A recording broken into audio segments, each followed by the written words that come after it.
Hmm? Ah! Oh. Look, Gwendolyn Post, or whoever she may be, had us all fooled. Even Giles. Yeah, well, you can't trust people. I should have learned that by now. I realize this is gonna sound funny, coming from someone that just spent a lot of time kicking your face. But you can trust me. Is that right? I know I kept secrets. But I didn't have a choice. I'm on your side. I'm on my side, and that's enough. Not always. Is that it? Yeah, I guess. All right, well then, I'll see you.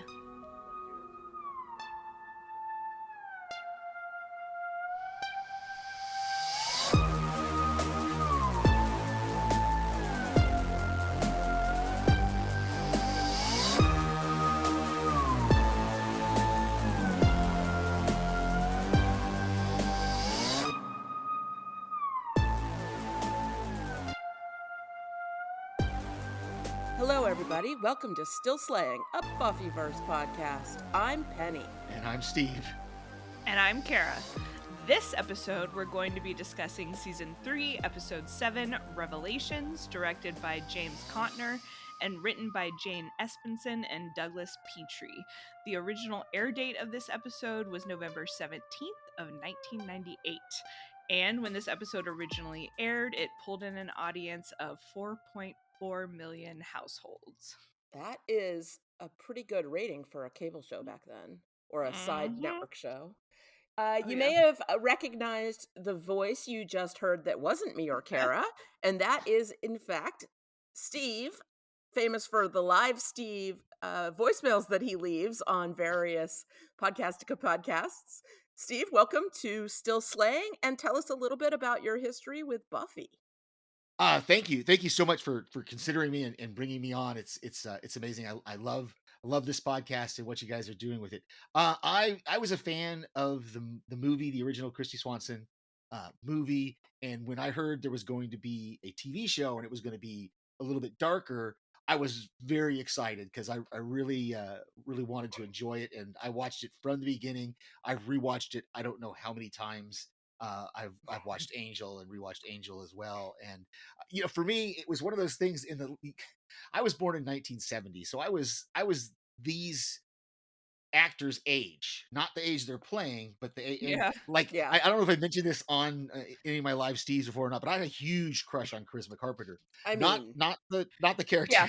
Why Okay, wouldn't you? The actual actress. yeah, the actual actor. And when and I felt bad sometimes about that because I was going, man, is she just a little kid? And then I remember reading a bio of her where it said that like she was a Laker cheerleader in like 1991, and I was like, was she a cheerleader when she was 11? What?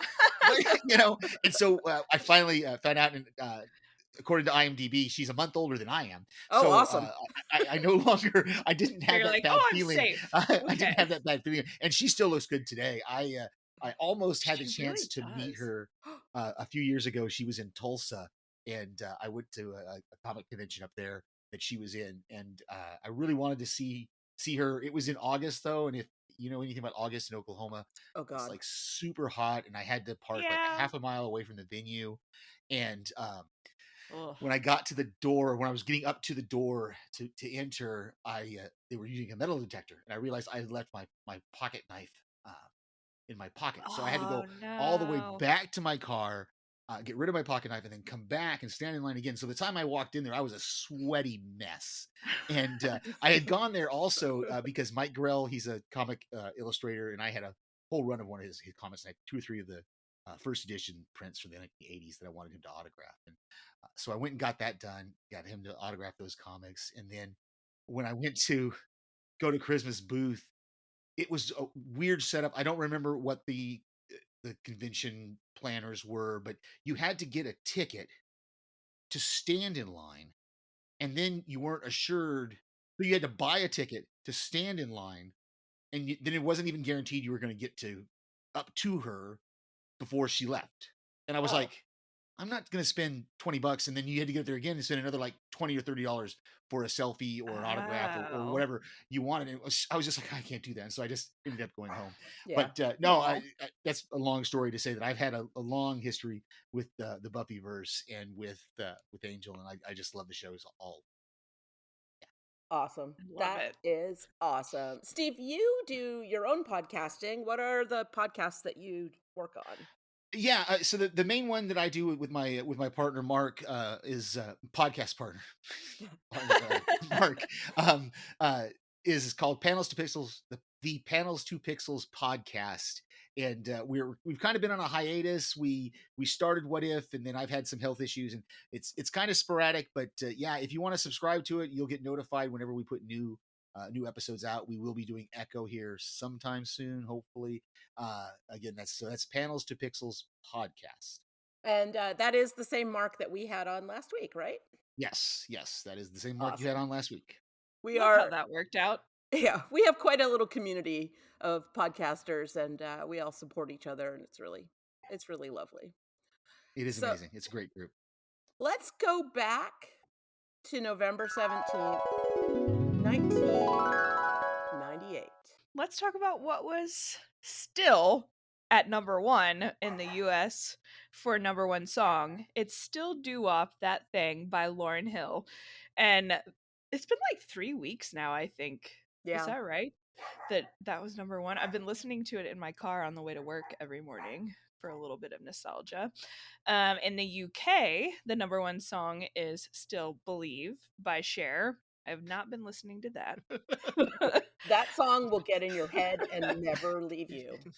Yep. I used to think I had an excellent Cher impression, and I would make my family listen to me sing this song over and over Oh again. no. Oh So, no. yeah, I'm okay if I never hear it again. I'm sure my family is too.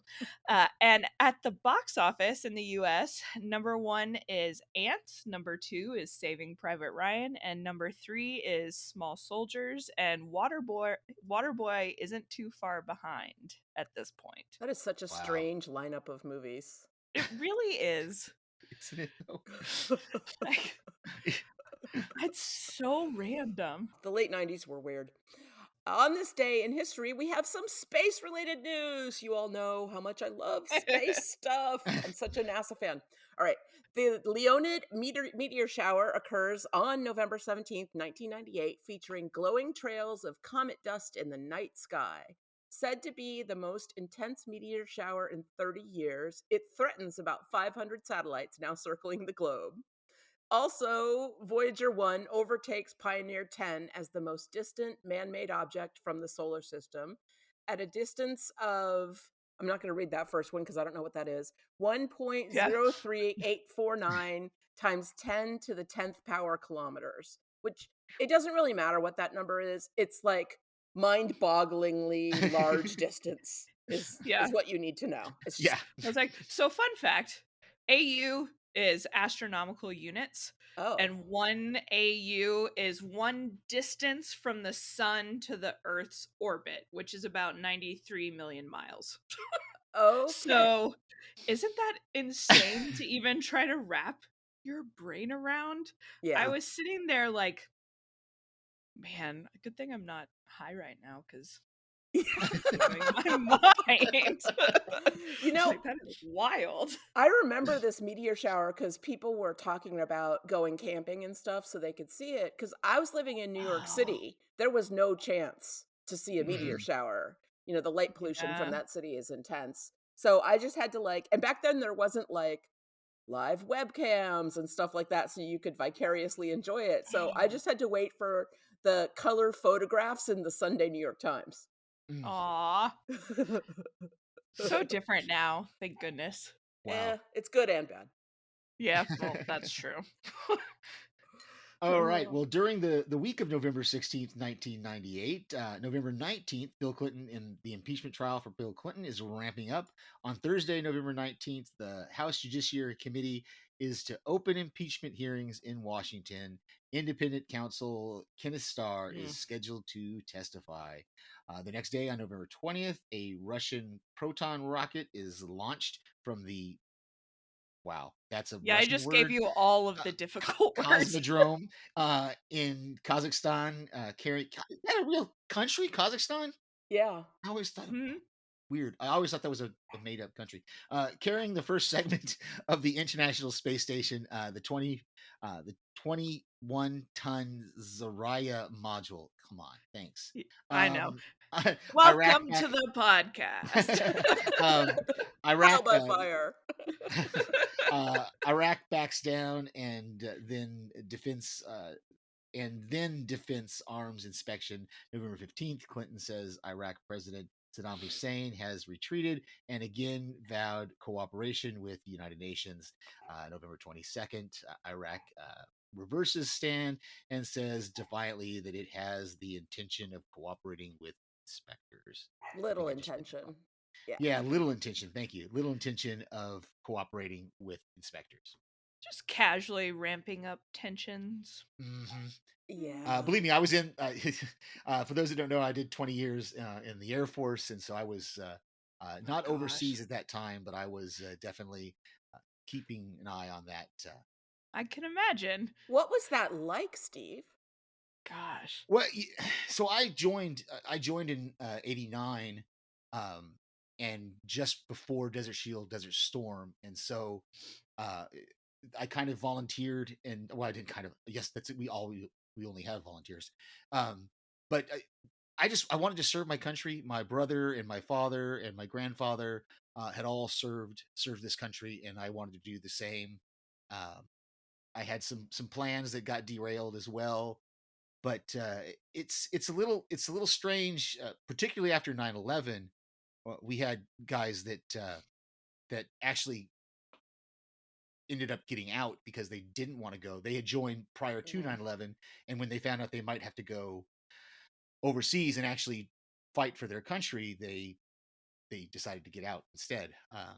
Whereas I spent 8 months in the Sultanate of Oman Oh after wow. 9/11.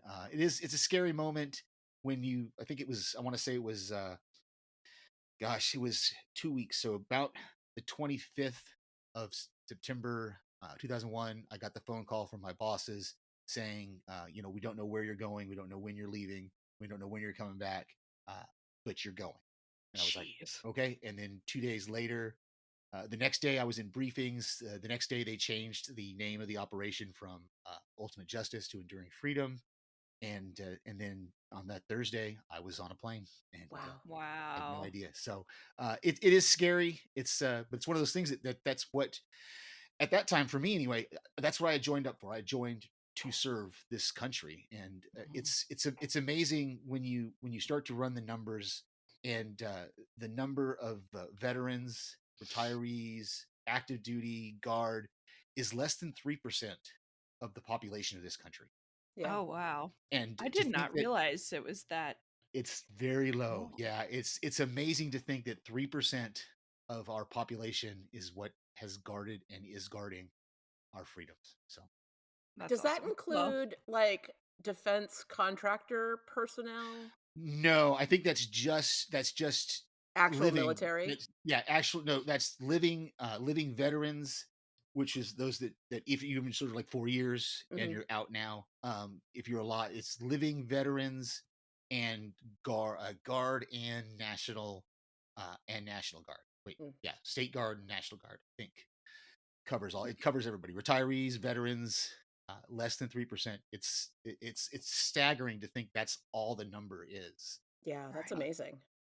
Well, I especially when hope you. you don't mind us saying Mm. thank you for your service.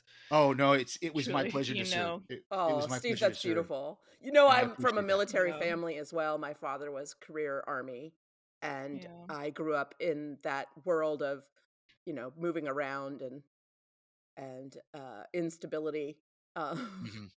but Yeah. also grew up with a very, very strong streak of patriotism and respect for the military and for the people that serve. Mm-hmm.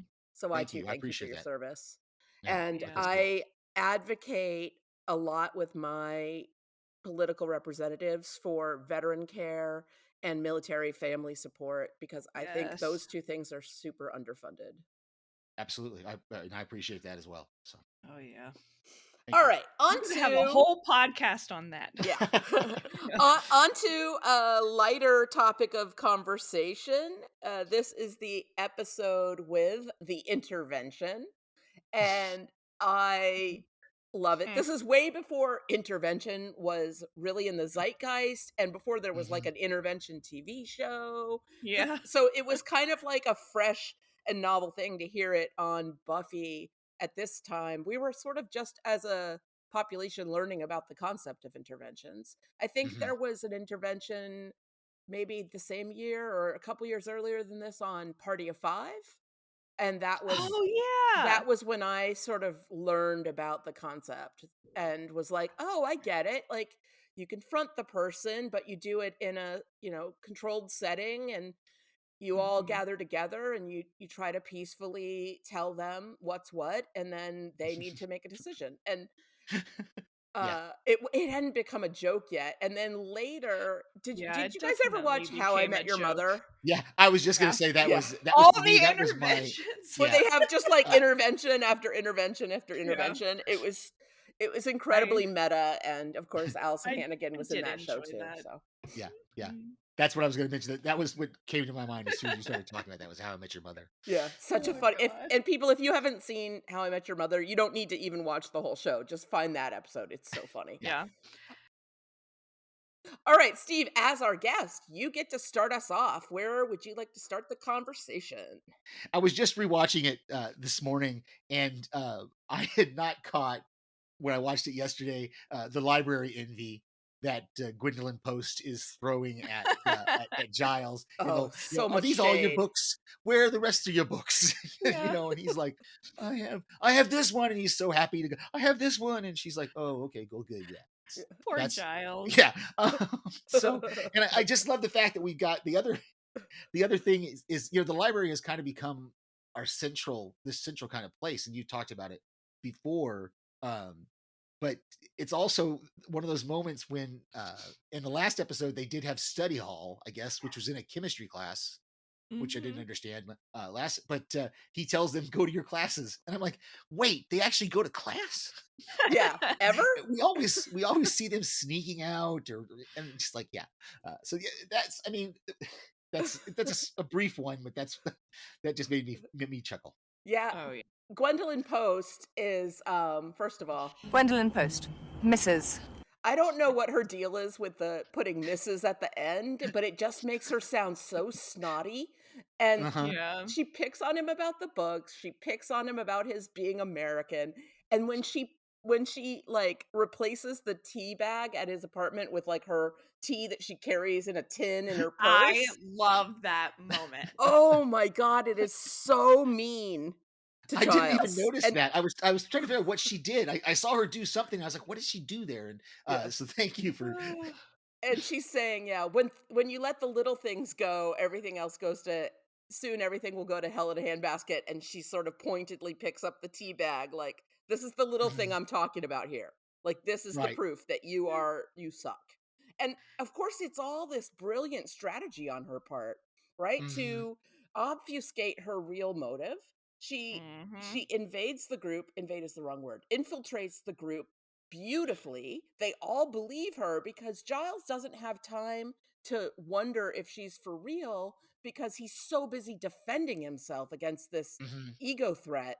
And it's brilliant. I mean, she is brilliant. She And really is. I- I'm super impressed with her as a character. I love a female villain. That makes me Mhm. happy because strong women aren't always nice. Right. Women Yeah. don't have to be nice to be interesting characters that are meaty to play. I looked up the actress. Her name is Serena Scott Thomas. She's done a lot of stuff. She has a long IMDb page of stuff I have not seen, but she Mhm. was Princess Diana in a early 90s Diana story. It was called like Oh. Huh. Diana the Princess, or it wasn't a very interesting name, but once I had read that and then I was watching the episode again, I was like, oh, I can totally see why they cast her as Diana. She's got the sort of classic symmetrical features, the British Mhm. face, the sort of patrician like grace that Diana had.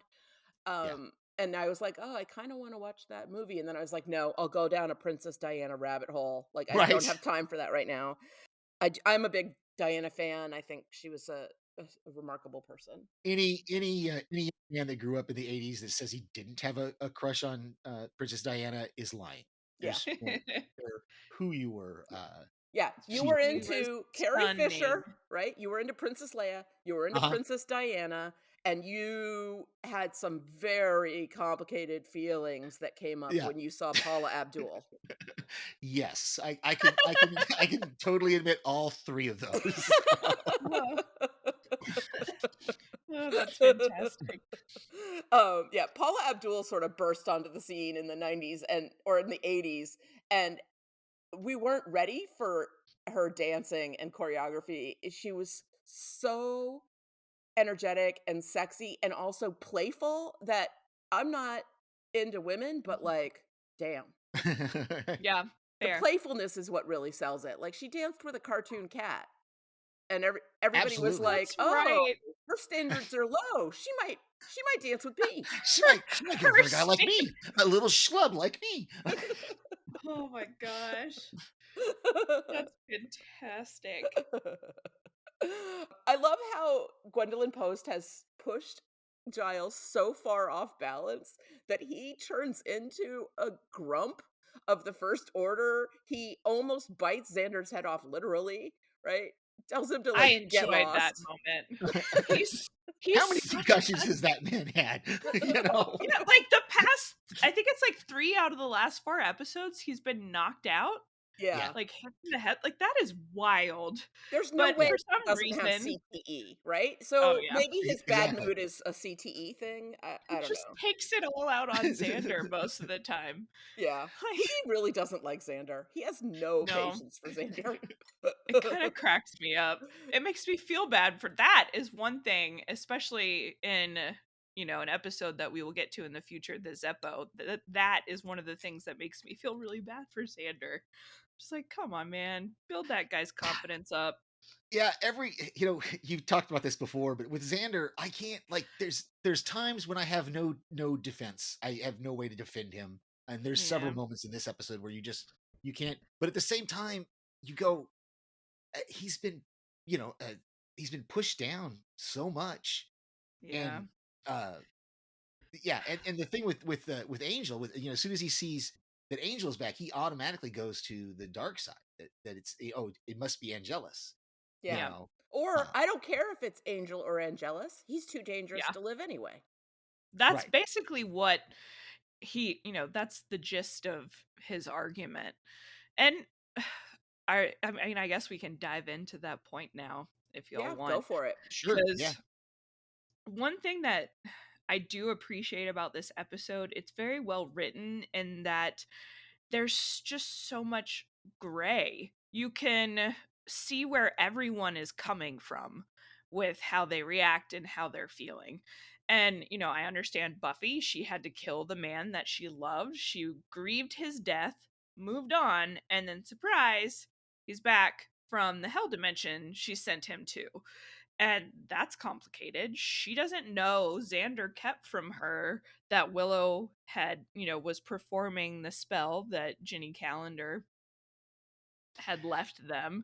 Yeah. And so Buffy is confused as to why he's back, why his soul is restored. She What doesn't know. has she already? This is after she's already told Giles that his soul was returned, right? That she saw the light go into his eyes, Yeah, she and revealed that Yes.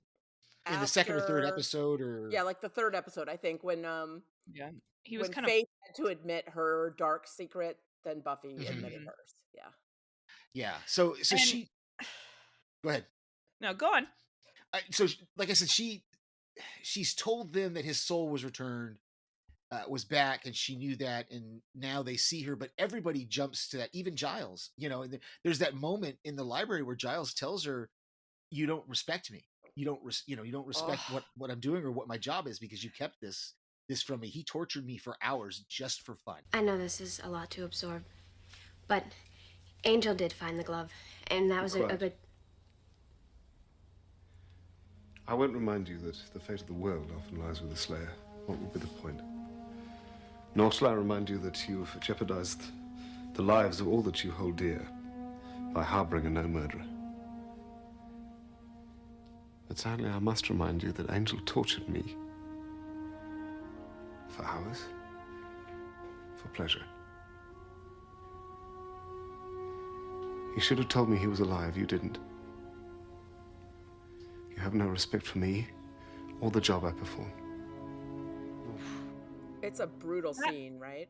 It kills me, but one part of that drives me nuts every time I watch this episode, and it's part of what bugs me by this with the Scooby's reaction in that, intervention scene in general, is nobody seems to care to separate anymore that essentially Angel and Angelus are two separate entities. And Giles says, you are harboring a known murderer. Angel tortured me. I'm like, but Angel didn't. And I know that's a point that's been talked about in the fandom quite frequently, but it just drives me crazy that nobody seems to want to be pointing that out except for Buffy. And, there are a few instances where we get it made pretty clear to us that a vampire is not the person that they, killed and now inhabit. Angel doesn't even see, or Angelus doesn't even see Angel as part of him. And I think it's, gosh, I wrote it down. I think it's an Innocence where he's got Willow in the hallway and he's kind of, got his arm around her and threatening her. And Buffy says, I'm going to pull it up so I don't have to stumble around it. Okay, so it's in Innocence when Angelus has Willow threatening her in the hallway. Buffy says, Angel, there must be some part of you inside that still remembers who you are. And Angelus responds, dream on, schoolgirl, your boyfriend's dead. And back in season 1, way back in the second episode, I feel like people forget about poor Jessie. Yeah. Who was killed and kind of used as bait to draw the Scoobies in to the Master's trap. And when Jesse has been, changed into a vampire, Xander confronts him and he's like, Jesse, man, we're buds. Don't you remember? And Jesse says, you're like a shadow to me now. So it's clear that there is still memory of the past of who this person was. But later on, Xander is upset because, his friend has been changed into a vampire. It's the beginning of him even understanding and knowing that vampires exist. And he's trying to convince the gang to go back to get Jesse before he does something stupid. And Giles kind of has a come to Jesus moment with him where he says, you listen to me. Jesse is dead. You have to remember that when you see him, you're not looking at your friend, you're looking at the thing that killed him.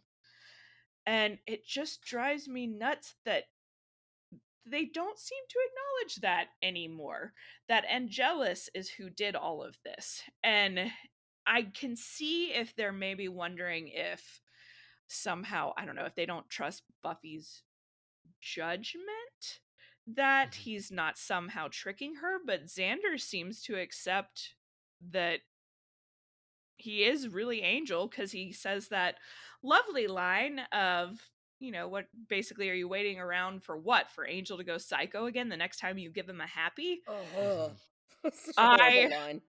Well, and that also drives me crazy because it's just a fundamental misunderstanding of the curse.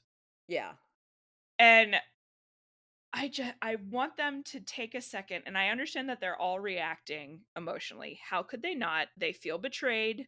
That is justified that Buffy kept this from them, especially Giles. But I also understand Buffy wanting a little bit of time to try to kind of figure out what is going on. And if she had gone to Giles immediately and told him, would Giles be able to approach that rationally himself after being tortured like that at the hands of Angelus. So everyone is really in kind of a bit of a gray area where I can understand where they're coming from.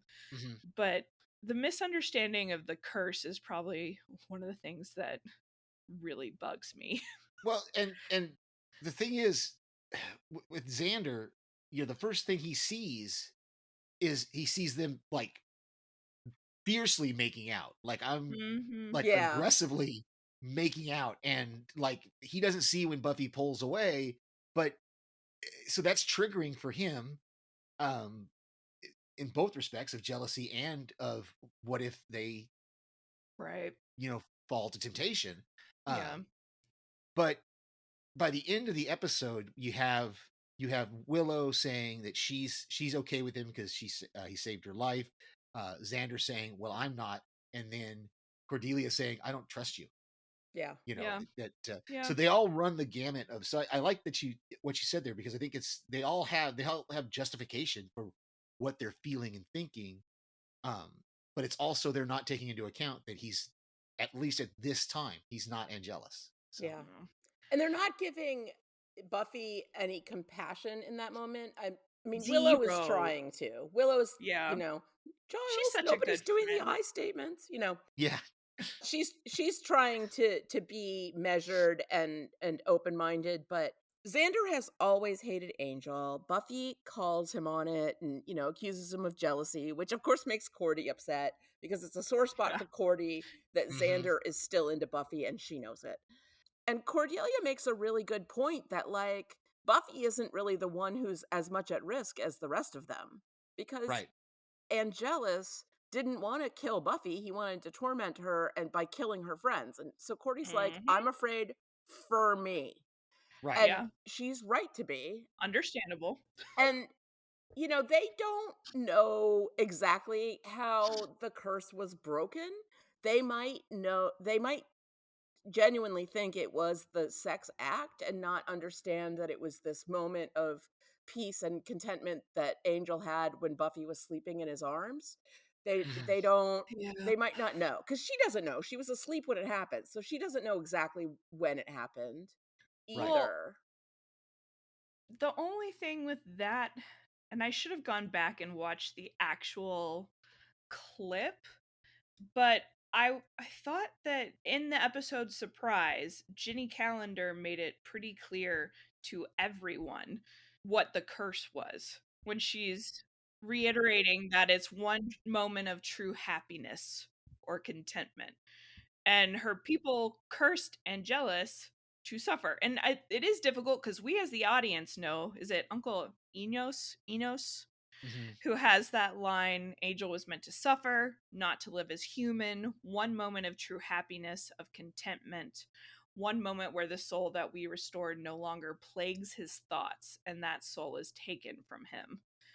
So the whole point of it is for him to be suffering and tormented by this remorse and guilt for eternity. I think there's another line about, basically extending that suffering for hmm generations. And I guess this is my question for you guys, because I was struggling with this back and forth. Angel, as with his soul restored, has all of those memories, I would assume, to some extent, of when he was Angelus.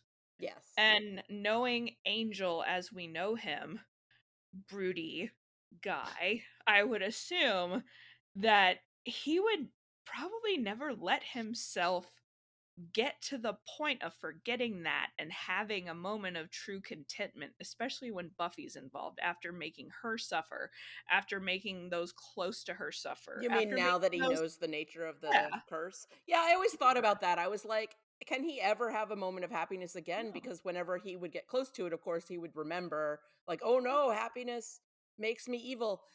And I don't it know. we he was already plagued by guilt, and then this person that he loved, how deeply he hurt her and her friends. Like, he had gotten friendly with some of the Scoobies too. I just can't see him getting to a moment of true contentment like that again. And there's plenty more to talk about that in the spoiler section and I about was the just going to say, specifics yeah, of the curse. that I But want to talk about that in spoilers. Yeah. I just at this, as I'm talking it out, I'm kind of realizing that they really only have that one instance of Jenny Calendar explaining the curse that he experienced a moment of true happiness, which also I'm trying really hard not to go too hard after Xander in this episode, but one thing I do not like about him as a person, as a character, is that whenever he is hurt, he goes for the jugular and he immediately pulls out some of the harshest things that you can say. Like when Buffy is kind of pleading with them to understand and to trust her a little, and she's like, it was wrong, I know, and I know that it can't happen again, the kiss, you guys have to believe me, I would never put you in any danger. If I thought for a second that Angel was going to hurt anyone, Xander interrupts and says, you would stop him like you did last time with Miss Calendar. And I was just like, damn, Xander, Yeah. that was harsh. And he's also completely ignoring that Jenny Calendar's last wish, really, like, she really wanted to restore Angel's soul. And that seems to have happened. I don't like the way that I understand his reaction. I just don't like the way he continues to build on it and carry it out. That's the kind of arguing style that gets couples into couples counseling, because Yeah. when you go for the pain like that, Ugh. you shut down any, productive conversation, because now you're just hurting the other person without it helping. And so he and Buffy are not a couple, despite his very fervent wishes, but they are Yeah. close, and close people know a lot about each other and know how to Mhm. hurt each other. And if you're kind of a jerk or immature, and I'll chalk most of this up to immature and jealous, then you go for maximum emotional damage. And it's a hard thing to be on the receiving end. I have had a person or two in my life who fought that way. I don't fight that way, and so I'm also not good at defending from it. And what I usually do is disengage when I'm in an argument with someone like that, because I'm like, nope, you're too mean, gotta go. Um, Yeah. Xander is lucky that Buffy continues to be friends with him on an ongoing basis, because he has done this kind of thing to her a bunch, where he just lets his jealousy Yeah. turn him into somebody really mean. I do I think think, looking ahead, that future seasons Xander is much improved. I he think, grows. yeah, I think Yeah. in season 4 there's a noted uptick in Xander's character.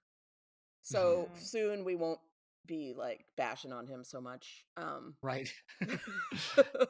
Well, and that's the thing too. There's another topic we haven't touched on yet, and that's that the and I kind of get it that they knew they probably knew Chris Carpenter was leaving the show to go to Angel, and so they had to find a way to separate. But this Willow Oh gosh, Xander I hate it. Yeah. is just it's so ridiculous. It doesn't make sense. And they go back and forth on who initiates, because and I didn't notice it until this second watch this morning. Willow's the one in the library who initiates. He backs off. Yeah. He's giving her that massage, and he backs off and says, no, we can't do Mhm. that. And then she initiates the kiss this time. And I'm like, what is Willow thinking? It's She's just She's not. that. not. She's not. Yeah. I Yeah. it's funny, Steve, I have recently been involved in some romantic drama of my own, and it's been interesting watching this series at the same time that is going on, because I have like a new compassion for Buffy and Angel, and the way that the heart wants what the heart wants, and how you can be Mhm. so drawn to someone that you can't think straight.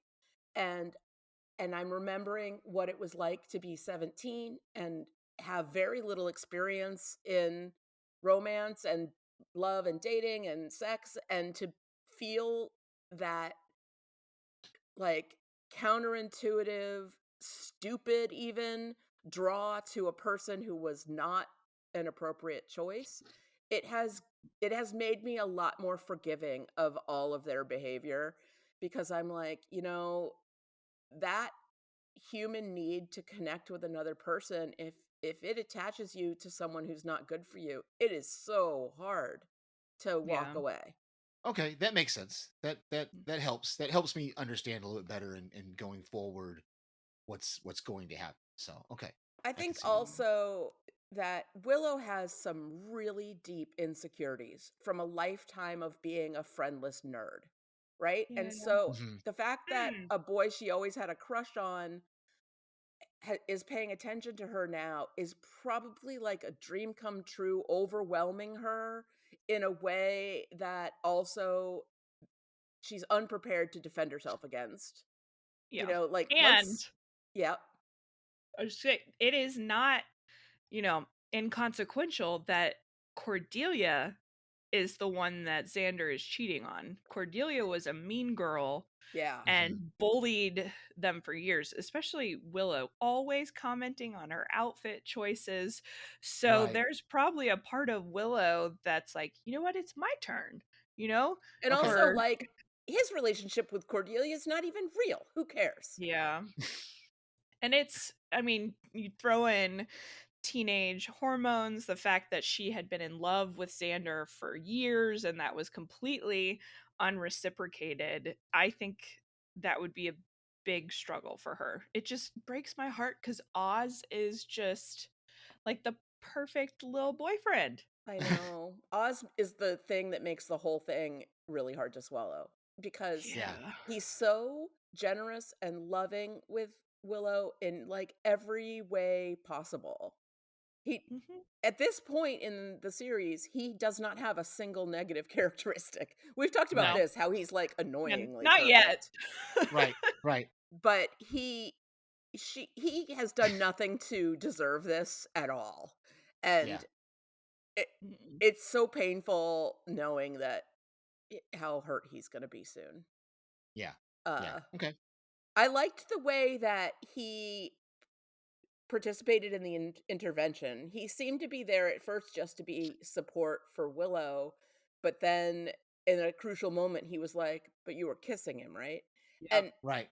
it's like he was like, "Let's all stick to the facts in front of us, and Hmm. this Yeah. is a big one. Like you can't ignore that was happening." And of course Buffy, flies off the handle that Xander was spying on her, but I mean, the Eh. kissing is a major, major point, and she kind of knows that she's been caught and that was a bad one. Yeah. Well, and Giles points that out. Like, you must have known that it was wrong because you kept it from all of us. Hmm. If you weren't concerned about that, then you would have come to us. And I get her reasoning, but I also understand his. Like, if you want to be upfront and address the issue, then maybe come to them and say, I need to talk to you about something serious. I want everyone to try and put emotions aside temporarily so we can figure out how to handle this. Yeah. Yeah. That, She should have you told know, Giles at the very yes, least, very least she absolutely should have told Giles. and asked him for guidance, because I think as much as Giles has personal reasons to hate Angelus and therefore, kind of hate Angel, he Mm. is at his core a measured person who Hmm. has a lot of experience and knowledge, and has also had his own dark period where he did dark, stupid stuff. So Mm, yeah. he And could have understood. If she Right. had gone to him and been like, "Remember how I told you that Angel's soul had returned to him before I sent him to hell?" Like, I would start there and then Right. be like, "All right, so I don't know how, but he just like showed back up again, but he seems to still have his soul, and I've been keeping him in the mansion, and will you come with me to see that he is, don't bring any weapons, and just to see that he's still ensouled." And I think Giles would have handled it. but I can, of course, understand why Buffy kept a secret. I have kept secrets under not similar circumstances, but under duress when I was Right. afraid of the Yeah. reaction of the news. So, Well, you know, Yeah. Giles has also kept a secret that put everyone's lives at risk when he didn't tell them about that convenient demon they summoned when he was a Hmm. teenager. And all of these deaths are happening and he knew why. yeah, And that was a big, kind of a big moment where that secret could have really damaged the people that he cared about. Yeah. And I do appreciate that while the group is around and they're all confronting her, Giles does make it a point to say, Buffy's actions basically were ill advised, but understandable. Uh-huh. And he doesn't embarrass her or kind of confront her with this until the group is gone. Right. And on one, he expresses his disappointment. So I can appreciate that. I think he truly understands why she did it, but that doesn't make him any less hurt yeah. by it. Yeah. And Yeah. him, the way he delivers that speech to her is so much worse than if he had been emotional and yelling, right? I He just lays it know. out for her in like slightly angry, calm Hmm. speech. And you can see on Buffy's face that she takes it to heart, and it's deep down inside of her. She is hurt by that. And it's the same thing of like when a parent says to a kid, like, I'm not angry, just disappointed. Like, Hmm. it's Mhm. like, oh God, that's worse. Like, Right. So oh, painful. you Yeah. think I don't respect you, and you're right, what I did was disrespectful, and then, that's going to eat her up Yeah. And she Hmm. until a plays later it episode. brilliantly. Both of them play that scene brilliantly. Like you could see the shame register on Sarah Michelle Gellar's face. And Anthony Stewart Head looks truly hurt. Like it's something about his eyes. I don't know how he does, but both of them convey so much with their physicality in this scene that it just makes it that much more painful. Like you can take out the music in the background and it would still be a very painful scene to watch. Yeah. Yeah. Well, I mean, this is, and you've commented on this cast was just amazing. I mean, they really are For good. sure. And they're given some good writing most of the time. Uh, Occasionally they don't, but for the most part, everybody is really just plays their part well. And I think that's in my notes is just how good actors these all of them are. Why do you think Mm. Faith gets so hurt when Gwendolyn Post tells her, "Oh, they met without you"? She leaves all the time. Oh, She's like, Faith. Yeah.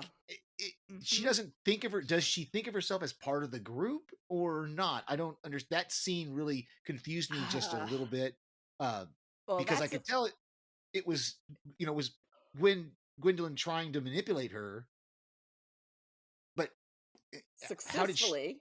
Yeah, yeah, successfully, but Yeah.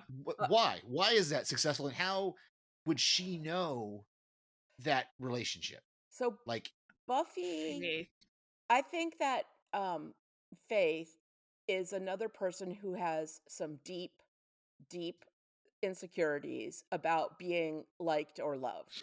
Right? She Mhm. even talks about it earlier in the context of dating, right? She's like, "Oh, I'm just a loser magnet, so I just get some and Steve the get klepto gone." hurt me. Steve Yeah. the klepto hurt me a little bit. Oh, yeah. What was it? Deadbeat, loser, klepto. Yeah, I Yeah. was like, "Oh, Faith, me too."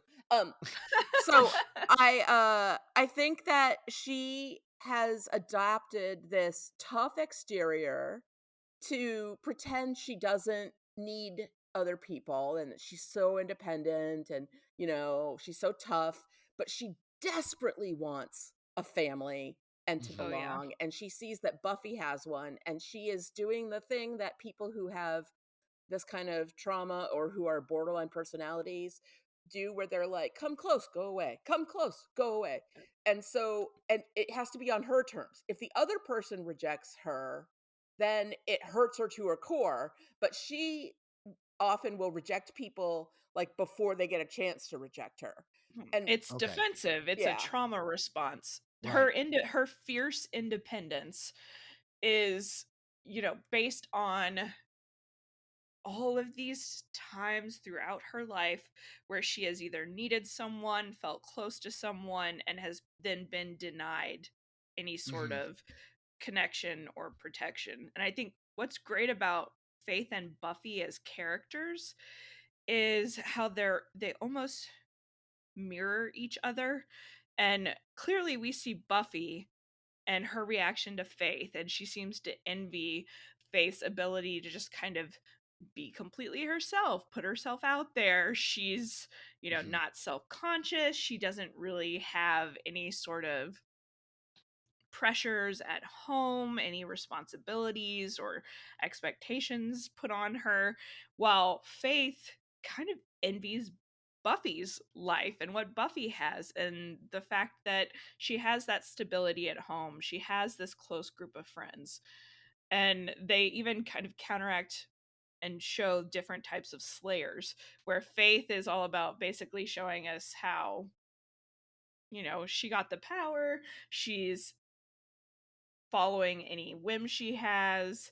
She's drawn to that power of being a slayer as opposed to wanting to do the honor of respecting the power that she's given. Whereas Buffy is, kind of altruistic with her power and really sees it as she is saving the world and doing good. And there's just so much at play Mhm. with Faith's need for connection. And that comes up later in the series, of course. But I really feel for Faith in this episode because she takes it to an extreme, of course, but she just feels left out.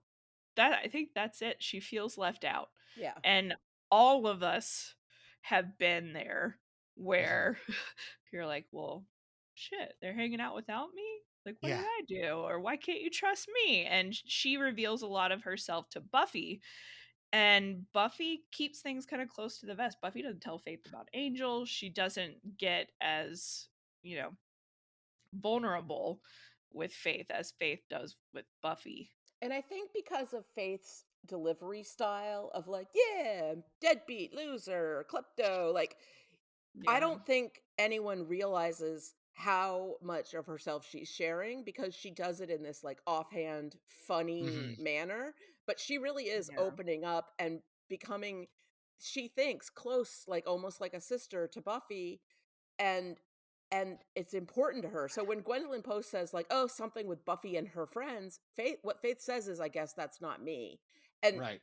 and I think anybody who's not been invited to a party or to join a group of friends can identify with that moment of being like, "I thought I was in the group and I'm not in the group." And Right. when she goes to the bronze and confronts Xander, she's still kind of chill about it until Yeah. it switches to the conversation about Angel and she gets unnecessarily violent right away.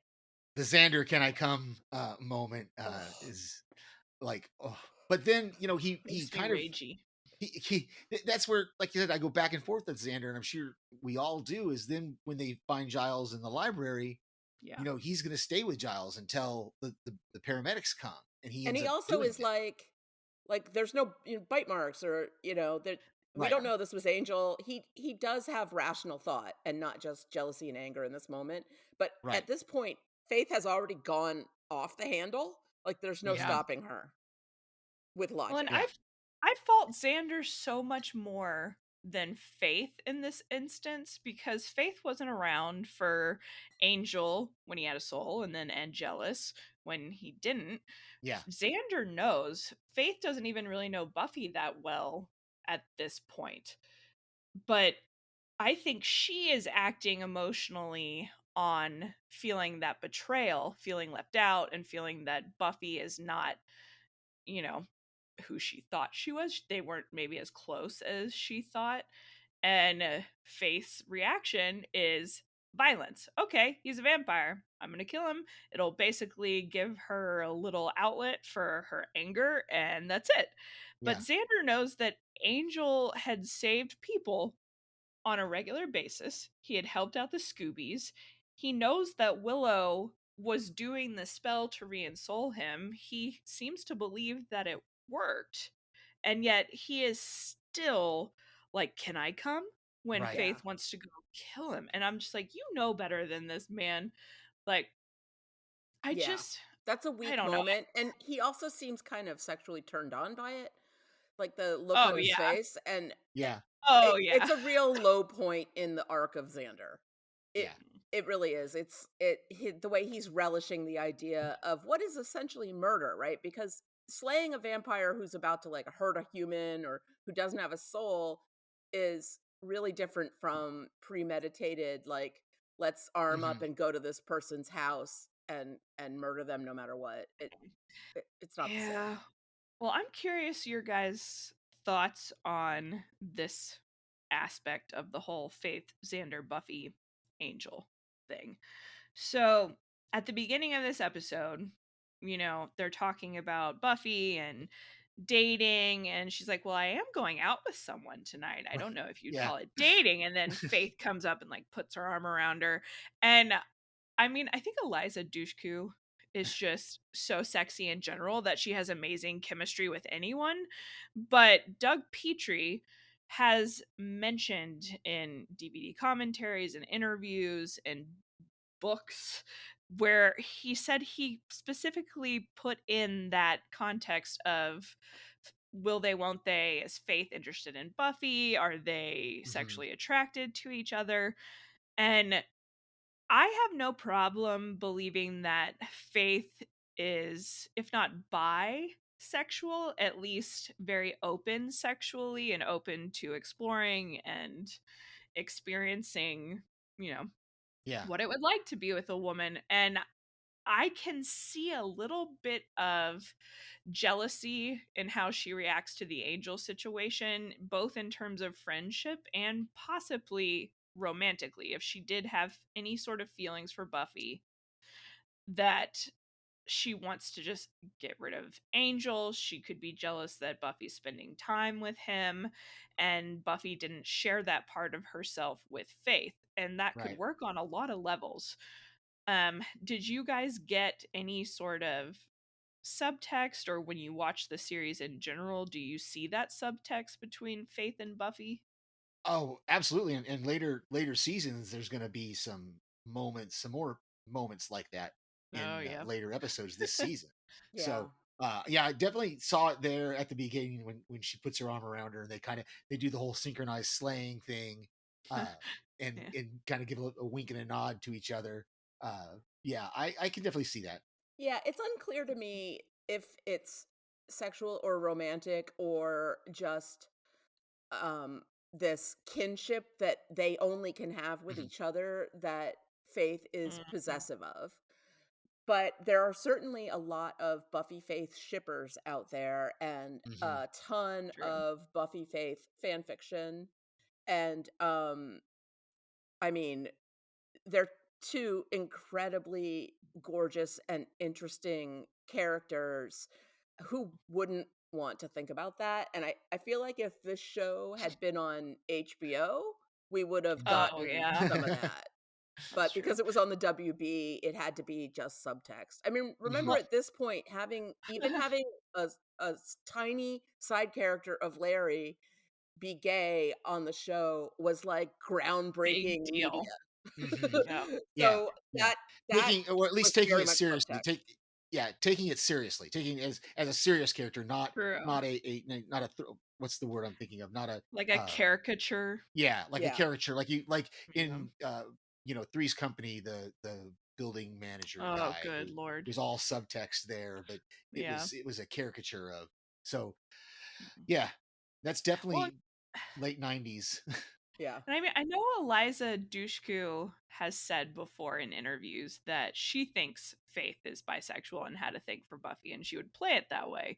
And that 100% comes across. Yeah. But it's just, I don't know. A part of me wishes that we could have gotten this show during a more progressive time to see how that could have played into things, Mhm. but it's always underlying when I rewatch these episodes. I'm like, how much of that is really going on in Faith's head? How much of that is actually motivating any of her choices, and is she even aware if it's motivating her choices? Right. But she's not the only one who made that decision, right? James Marsters has said numerous times that he plays Spike as being attracted to Buffy from moment one. Yeah, Mm-hmm. that look he gives her in the bronze. And it definitely complicates their interactions because he's always calling her cutie and stuff, but then they still fight. It's interesting. So yeah, we get the Faith version of that this season, where she is into Buffy for whatever reason, as a sister, as a friend, as a potential lover, as a fellow Slayer, and she's a little possessive, and therefore any rejection she feels coming from Buffy hurts a lot more. Like, she doesn't care about Willow and Xander not wanting her in their group. Like, that doesn't matter to her at all. I don't think she's even completely clear on who Cordy is, right? She doesn't like but she wants to be included by Buffy, and she wants to be inside Buffy's world. And it's also a little, we talked about this a few episodes ago, single white female. It's like, does she want to be with her or be her? Yeah. And it's all confused in her head. Well, she does compare herself a lot to Buffy, it seems, especially throughout this season. But, you know, Faith is kind of seen as reckless, and she can't keep watchers. Her watchers keep dying or betraying her, or turning evil. And she is not seen as the one who follows rules. Buffy is seen as like good Slayer. You do what you're supposed to do. You follow the rules. You listen to your watcher. Which is so funny because before, the contrast we had was Kendra, and Kendra was like the most rule follower, and Buffy was the rebel. And I think it's very smart of the writers for the next Slayer to be on the other side of Buffy so that we could see a spectrum. Because if Buffy had met another goody two-shoes Slayer, we wouldn't have gotten as much interesting character development as we do with Buffy this season. Right. Yeah. Well, for sure. And it's like, what is it called? I think I may have brought this up before. The idea of, I can't remember if it's Aristotle or some other philosopher, kind of moral means, or like Aristotle and I can't do it. Aristotelian? Yes, thank you. So the idea that there's two extremes and something in the middle, essentially. And, you know, there's being on time, there's being premature, and there's being late. With Buffy, she seems to embody the median, in the middle, where she is fairly well-rounded. She still has a life, she still has connections, she thinks about things other than her duty as a Slayer, but her duty as a Slayer is still seen as a duty, like a calling that she's called to do, and she wants Giles to respect her. She wants to do that duty, whereas Faith is just super reckless with it. The power has kind of gone to her head, and then Kendra was almost militaristic about it, where it was her duty. She had been raised as a kid to, you know, be a Slayer, to fight. And I think part of this whole scene, this whole episode where Faith is reacting this strongly to Angel, is because it's kind of her seeing a chance to be the good one and do her duty and be the one, like, bad vampire. He killed people, I kill him. That's what a Slayer does. And there's just so much going on under the surface that and she's at this point, she's accepted Gwendolyn Post as her watcher and kind of wants to please her. Like, she's flipped from like, whatever, all my watchers die, to you know, I'm Spartan, and she's like taken in these things that Gwendolyn Post has said to her. And you know, when she gets to Angel's weird ass mansion, I'll never get over how weird that house is. When there was a love seat set, sofa set, I know, yeah, in it. Like, they just needed a prop for somebody to get thrown through, because there's like a coffee table and a whole setup there, and I'm like, where did that come from? Yeah, when did Angel get furniture? But when Faith gets to the mansion and Mrs. Post is like, you know, has been knocked to the ground, she's like, Mrs. Post, oh, I'm gonna kill you. Like it sends her into a new fury, right? It's like the anger she had over her first watcher being killed. She just Mhm. like Yeah. transferred it right over to Gwendolyn Post, and she was, she wasn't even dead. She was just knocked to the floor, but Faith was like, that's enough for me. I'm gonna kill Angel.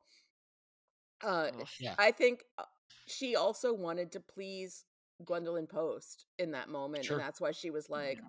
"I say I slay," and then Xander is like, "Can I come?" in that like gross, creepy way that he Yep. does. Yeah. And that's a whole other level of betrayal that Mhm. Faith feels. And clearly, we'll talk about it later in the spoiler section, but that is very important to Faith's storyline and character arc. That sense of betrayal that she feels in this Mhm. episode. And one thing I do kind of love, that fight scene between her and Buffy, the Mhm. choreography is fantastic, but I love that the next day, or when we see them afterwards, I think it's the first time I remember seeing any sort of serious bruising or Yeah, injury Mhm. visible, because both of them are, they're each other's match. They're that strong. And Buffy tries to reconcile with Faith. Like, she extends the olive branch. And again, we see this kind of, trauma responsive independence from Faith, where she's just like, I've got me. Right. And that's it. And it makes it so painful. I Mhm. have I feel so so much compassion for Faith. bad. Yeah. I You can see She know, that. drives Yeah. me nuts sometimes, oh, but she's Um. reckless and yeah. cruel, but Yeah. she's deeply, deeply hurt as a Yes. little kid. And it just shines through in all of her actions. It's like PTSD, PTSD, PTSD. Right. It's like a Yeah. neon sign over her head. Yeah. Yeah. Um. Something else that Oh. we haven't brought up yet, and I think this is now the second time in the season where Buffy has, maybe not intentionally, but has caused the death of a human. Yeah. When Yeah. she cuts Gwendolyn Post's arm off with the glove, and then the lightning. Now I don't remember, in Dead Man's Party, was Pat killed before she put the Yes. mask on, so she was Yeah, already Pat was dead. already Okay, dead. okay, okay. So that So, that doesn't count then. So this is just the first time we've seen this. yeah, But they've this definitely intentionally been kind of putting that theme and idea out there, Hmm. yeah, that I sometimes think. humans could get killed as a side Yeah. Yeah. effect of slaying. Yeah, and Gwendolyn Post, I mean, I don't think Buffy knew what was going to happen when she cut off the glove, and Gwendolyn Post definitely brought that end upon herself, Uh and huh. I don't think Buffy has a moment of guilt about that particular No, death. no, I didn't think so. I just Yeah. wanted to bring it up to that Yeah. it's another one of those moments where we have the unintentional death of a human. Mhm. Yeah. Slaying can get messy. And one Mhm. thing I I kind of love, finding patterns and stuff like that. And I can't remember where this was first pointed out, but I know in TPN's Buffy Guide videos on YouTube, it's something that he regularly brings up about episode 7 in the Buffyverse. How, it's kind of like significant. Like Huh. number 5 songs on Taylor Swift albums, if anybody understands that reference. But the first 6 episodes, he puts it as kind of clear away the dramatic debris of the previous season and build the rocket for the upcoming arc. And then episode 7 ignites that rocket and That sets us Interesting. off on the arc for the season. And if you look into, episode 7 of each season, it follows that pattern. It makes sense. And The first 6 episodes are like act 1, and then yes, act 2, it starts with episode 7 and yeah, goes, however long it goes, and then act 3. So in this season, act 3 would probably begin with, consequences. yeah, I think Mhm. I think that'd be that's a yeah. good. But I just love it because when you look at this episode, when you rewatch it after, having seen how the rest of the season plays out, you can find so many little almost Easter eggs and plot points in there that become very relevant and important for the rest of the season. And that's just another reason why Buffy is wonderful and why this show is still being talked about almost 30 years later. That writing and the thought behind it and the planning is just solid. I love it. Yeah. I have a couple of little things to talk about. How are you guys doing on stuff? I think. Let me see. Why is Giles knocked out again? Oh, the weapons cabinet was just open. Like, Yeah. Yeah. Yeah. You wouldn't want to lock that in a high school. um, when Jeez. that was, I think that was just a quick one there for me. Yeah, I think Most of that's my about. notes are just like ranting about the curse and explaining what the curse is and what it Right. isn't. And then like I did, other than the Buffy That's your face lawyer stuff. brain. You're like, no, Oh there yeah. are rules. You're not Yeah. listening. Yeah. No, I probably have like 2 full pages of notes explaining the curse and citing my sources. I got a little carried away. But You that tripped and fell on his lips. That was oh, That was a good line. It's a good. That's a good line. That's that was great. the last Xander actually Boy had Scout. a lot of good little zingers. I liked when he said, Mhm. an excuse. I think lots of dead people actually constitutes a A reason. reason. Yeah, Yep. Yeah. Another example of him not being able to separate Angelus and Angel. But that's Yep. fine. But there was one little, so I guess we are on our tiny notes at this point. Yeah. But there was one moment that I just loved, and I don't know, I'm sure it was partially an intentional wink when Buffy is talking to Angel about Lagos, and he's like, Lagos? And she's like, yeah, some demon looking for some demon looking for some all-powerful thingamabob, and I gotta stop him before he unleashes unholy havoc, and it's another Tuesday night in Sunnydale. Because, like, obviously, Buffy at this point is airing on Tuesday nights. nights. Yeah. So that's a fun little wink. And the fact that it's true. Like, it is just another typical Tuesday for Buffy. And that kind of theme comes up hilariously in the Zeppo, too. Yeah. Yeah. So I love the little moments like that where they're kind of winking. Yeah, at it the comes up in audience. season 6 also in the Halloween episode of season 6. Oh, I love that episode. A bunny rabbit? No, Yeah. no spoilers. No spoilers. So good. There's another podcast that I listen to that is in season 5 or 6. They're in season 6 now. They're in I think Nice. or 5. They're a little ahead of you. Yeah. But they don't do any feedback or anything like that, or they just. They But it's a just good. yeah. I mean, the conversation with our listeners is such an integral part of my love for doing this podcast because Yeah. it's like a feedback loop of love. We're all like, I love Buffy, I love Buffy, I love Buffy, and it just like grows and grows and grows. I saw, that thing that's going around the internet of this format of videos that's like, we're, women in America, of course we, and then it's like a list of things. There's Yeah. somebody asked like, we're Buffy the Vampire Slayer fans, of course we, and then everybody's filling it in on the internet. Right. That's fantastic. And my contributions were, of course we're going through the motions, walking through the part. Nothing seems to penetrate our hearts. And I got a lot of good feedback on that one.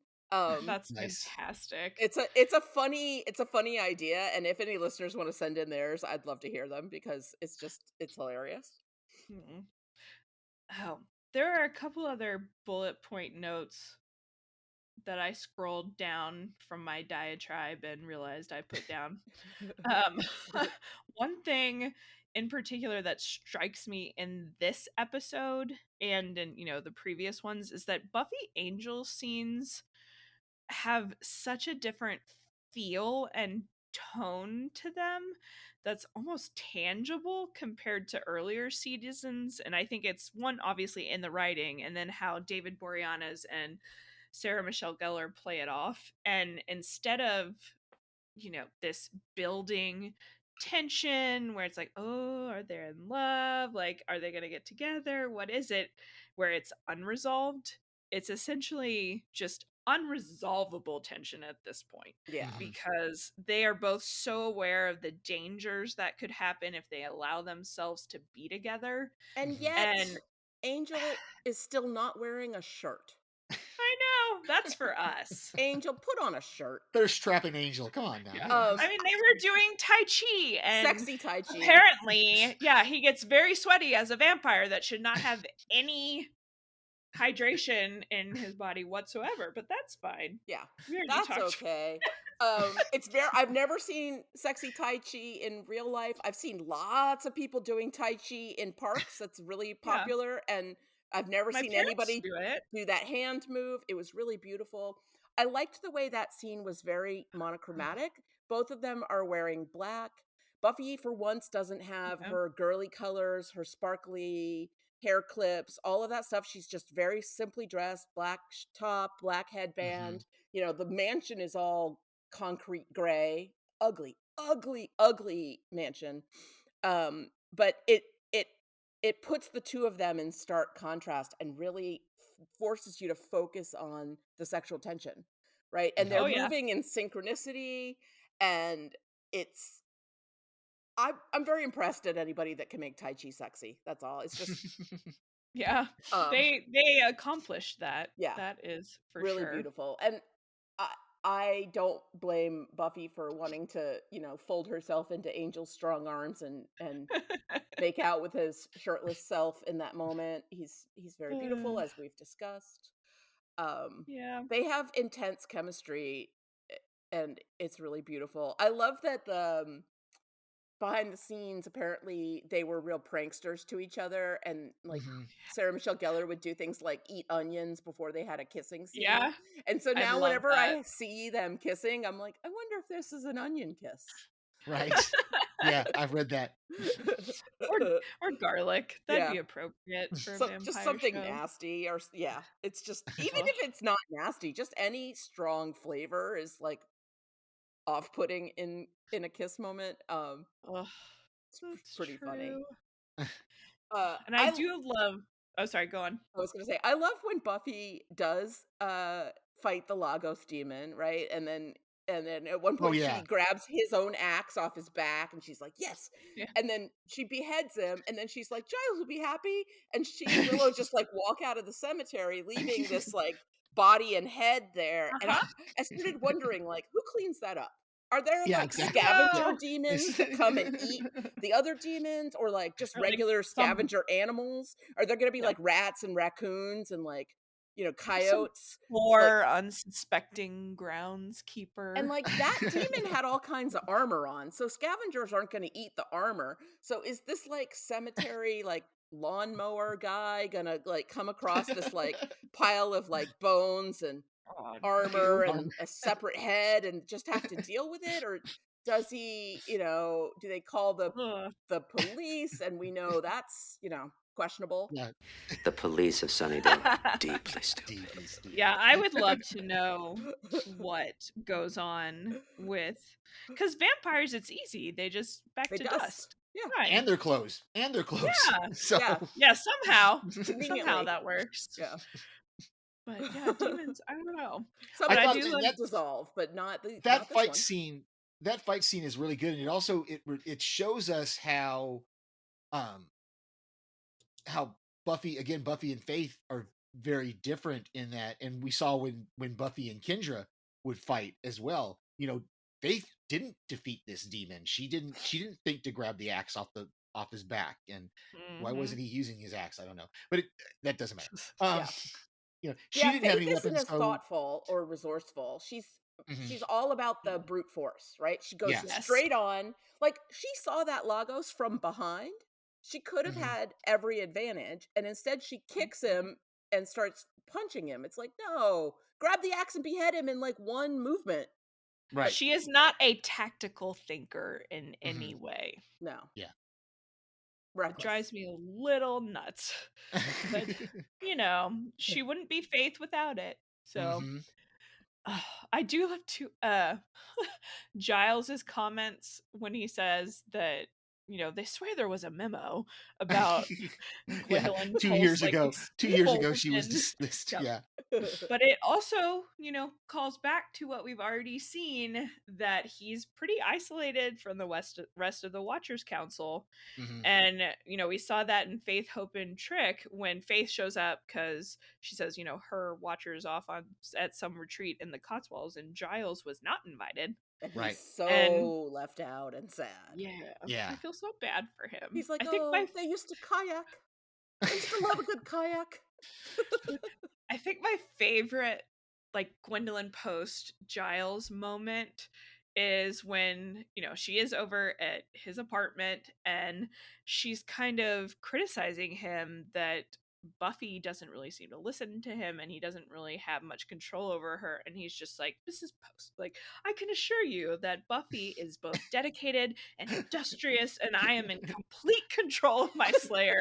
And then Xander bursts in and he's like, Giles, we have a big problem. It's Buffy. And Gwendolyn just kind of looks, and Giles just like, you excuse us. And he looks, it's just such perfect comedic timing. It makes me giggle every single time. Yeah, it's fantastic. It's Yeah. really good. It's so Xander, too, to burst in and start talking without even looking around. Yeah, just no regard. All right, cool. Like, Cool, you cool, don't know cool. who's in the room. Exactly. Oh, that's what else I was going to ask you about. So that scene that you were talking about earlier, Steve, with Xander, kind of giving Willow a tension headache massage, and it turns into them making out, and then Giles interrupts it.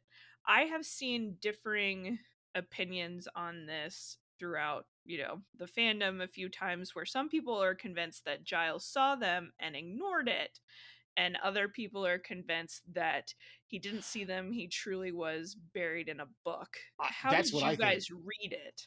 That's what I took the second time watching it, was that he was just buried in that book and didn't even notice what they were doing. Yeah, I don't think he saw them. I see it. And when I saw other people, like, pretty consistently saying that he saw them and just ignored it, I was like, I didn't get that at all. I wonder how many other people I don't saw it know that if he would have reacted if he had seen it in the moment, because he probably would have been like, it's teenager stuff, it's not really my issue. Except that he might have said, if he hadn't already found the information he wanted, I feel like if he had seen them in that moment, he would have been like, back to work. Yeah. Right? Scolding them. Yeah. Yeah, But that's what I don't think he does seem to really have a distaste for Xander, so I would expect him to say something snarky. If I just feel like I would not, if I were a adult in Giles' position and I knew the dynamics of this group, I don't know if I could resist saying something if I walked in on a moment like that. I wouldn't want to get involved, but it if would be it were hard to me, resist. I think what I would have done is waited until I could talk to Willow separately and privately. She is the rational one. And more rational. Get the story from her, talk her through it, and then maybe talk to Xander separately and privately as well. I don't think I would have said anything in that moment. Just because as a person, I hate confrontation. And secondly, I process things slowly. So I would have had to be like, oh, I see that. That is a thing I have to think about. I'll just pretend it didn't happen until I'm ready. Like that. That's probably a good point. That's how I it would would have done probably take me a second to register. Yeah, I think he would have said something like, "Oh," or there would have been an acknowledgement if he actually did. There's no indication British that noise. he saw them. He's like not even looking at them when he's like, we're all done here. Like he's in his own thing. He is, again, he's so off balance because of Gwendolyn Post. He's not seeing the environment around him. He's hyper focused on, trying to show her up. At this point, it's him and his Slayer versus her and her Slayer in his head, right? So he's like, that's true. He's all wrapped up Giles. in that. Right. Okay. Yeah. That makes sense. I feel better now. Good. That's what podcasting is for. Exactly. Oh, I thought it also might be helpful to I probably should have said this towards the beginning, to wrap up what Angel did exactly as Angelus throughout that time. Oh, wow. So Cordelia, obviously, when she makes that point that Angel without a soul is more interested in hurting Buffy's friends, that's what made me go dig this up. So Angel basically assaults and threatens Willow in Innocence. He attacks Xander straight up in Bewitched, Bothered, and Bewildered. And then obviously he kills Ginny Calendar in Passion. He physically tackles Cordelia in Killed by Death. Like, he gets physical with her. I don't think she's the intended, target at that point in time, but that must have been terrifying for her. And then in Becoming Part 2 is when he tortures Giles. So Oz obviously cares about Willow and all of these other people. All of them have actually been affected individually in some way by Angelus. So And it's don't just forget when I went the back dead and fish and the creepy drawing of yes, Joyce. and he killed or he sired Teresa. Yep. And In sent her after Phases. Buffy. Yeah. Yep. And he bit Gage in Go Fish. Oh, yeah. So their classmates have been targeted. They've been targeted. And once I went back and was like, oh, yeah, he did a lot of shit. Yeah. I can completely understand where they are coming from. Yeah, he was terrifying. And it was escalating, and they had every reason to believe that he would not stop until he was killed. And that it was only going to get worse and worse and scarier and scarier. So, their fear and anxiety in this scene is very well earned. And not your typical high school teenage problem at all. Yeah, if I had to have any interventions for my high school friends, it would have been alcohol related, or, well, there was Maybe definitely one or two abusive. relationship related ones. It would have been like, that person is abusive to you, and we all see it. Although I don't know if I would have had the right vocabulary for that back then. Yeah, that's true. I would have just been like, she's mean. Yeah, you deserve better.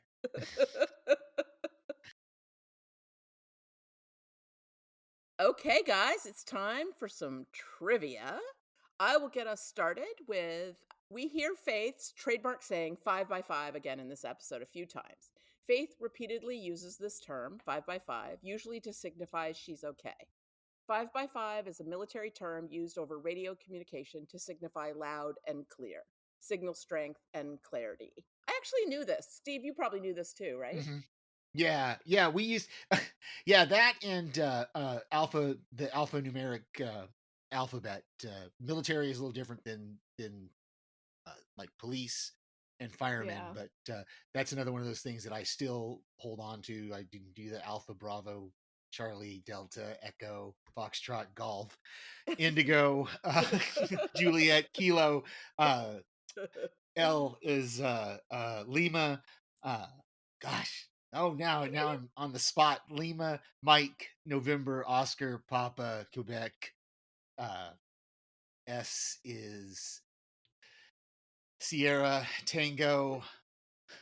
So yeah, Sierra, Tango, Uniform, Victor, Whiskey, Yellow. What's Y? Yankee, Zebra, Zulu. Nice. So zebra is civilians. Zulu is military. So. See, I think I only knew, I knew some of them, but primarily Whiskey Tango Foxtrot. Oh, yeah. That was a movie a few years ago. Yeah. And I remember so many people being like, why would they call it that? And I'm like, think about it for just a few minutes. Yeah. It's kind of like, see you next Tuesday. It's like, read between the lines a little. You'll get there. Like FUBAR. Like that's another one that we used quite a bit in the military. Oh gosh. But, okay, so the lightning that shoots from the glove of Minigun was drawn from frame by frame by an artist per JW's request. So that was actually drawn in there. That's cool. I love that. That's like old school animation.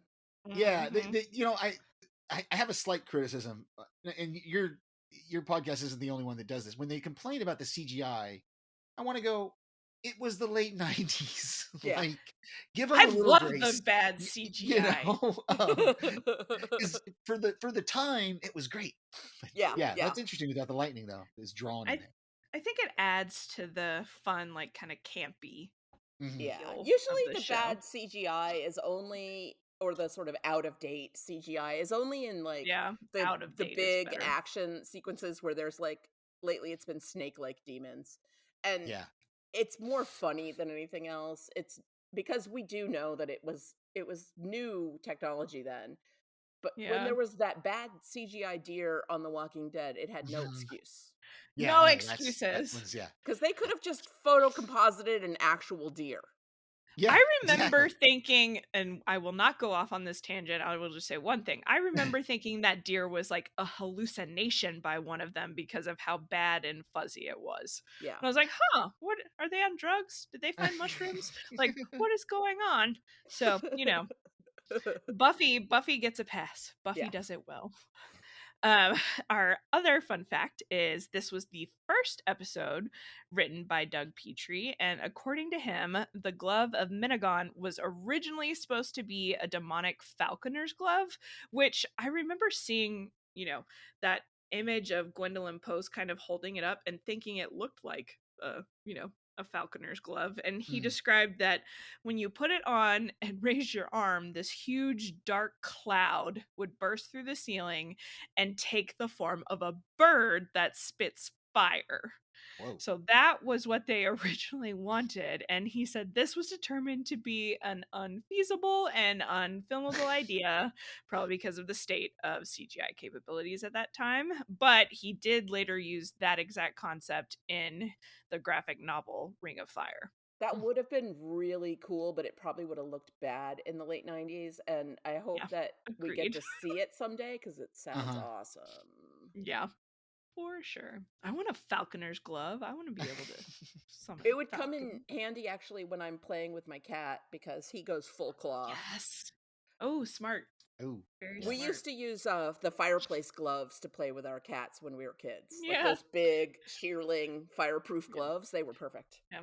I usually just roll up my sleeve over my hand and Yeah, pray that's that not he enough. doesn't get I through. wrap an No. actual rug around my hand now, like a little rug. This brings us to the moment in the episode when I ask the question we all know the answer to, but that's not why we ask it.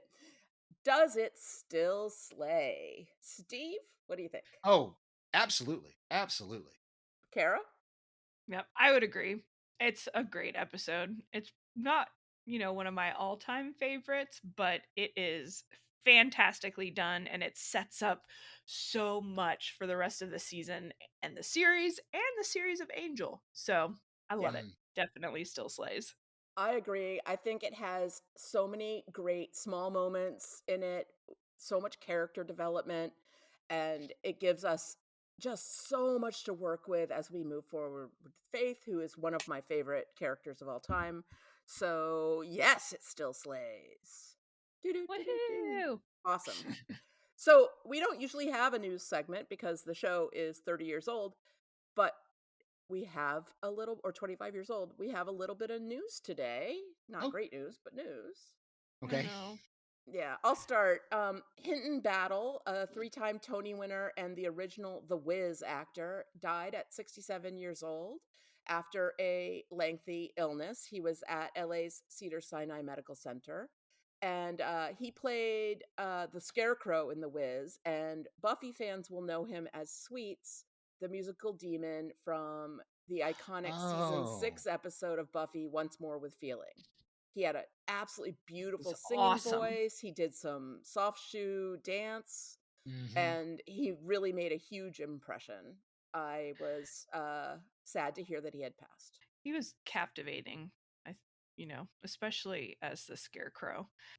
I tried to put in a little bit of positive news after some sad. And for those of you that aren't on Instagram, Sarah Michelle Gellar and David Boreanaz kind of shared a sweet little moment reflecting on one of their best episodes together of Buffy. So David Boreanaz shared a picture, and I won't go into detail, but I encourage you to look it up because it is slightly spoilery for an episode later in season 3, and it's a really nice moment. So I don't want to ruin that for anybody that has not seen it. I don't know if anybody is listening to us that hasn't seen Buffy, but just in case. But it is very sweet. He posted it, and Sarah Michelle Gellar commented on it. And if you do want to see it, we can put the link to the article about it in the show notes, and then you can check out David Boreanaz's Instagram, and it's at IMD Boreanaz. There have been increasing rumors that there's a Buffy reboot happening. I have no idea whether or not to take them seriously. I found this one article that was like, well, Sarah Michelle Gellar's Wolf show got canceled, so she's free. Maybe they'll get her. And I'm like, she's already said a million times she's not going to come back. Right. I don't know. I don't want to get my hopes up until there is something more concrete. That's the thing. And I got my hopes up looking up news articles this week because there were some from like a day ago or 2 days ago, but it was all somehow reformatting or reposting the original comments that Dolly Parton made to Business Insider. Yeah. And I was like, look at all these articles. And I was like, damn it, they're all the same. It's just Right. one article. Like, yeah.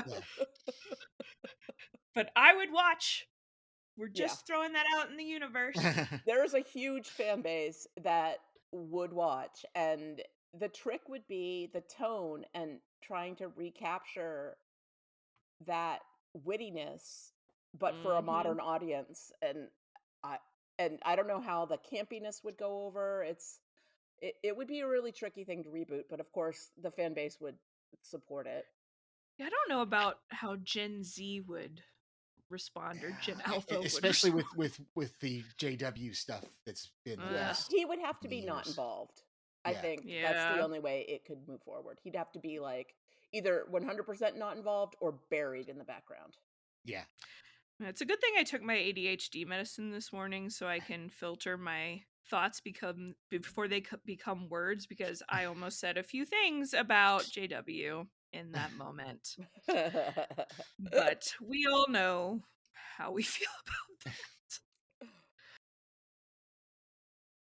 Say, are you guys feeling thirsty at all? Do you want to go to the Bronze and get a drink?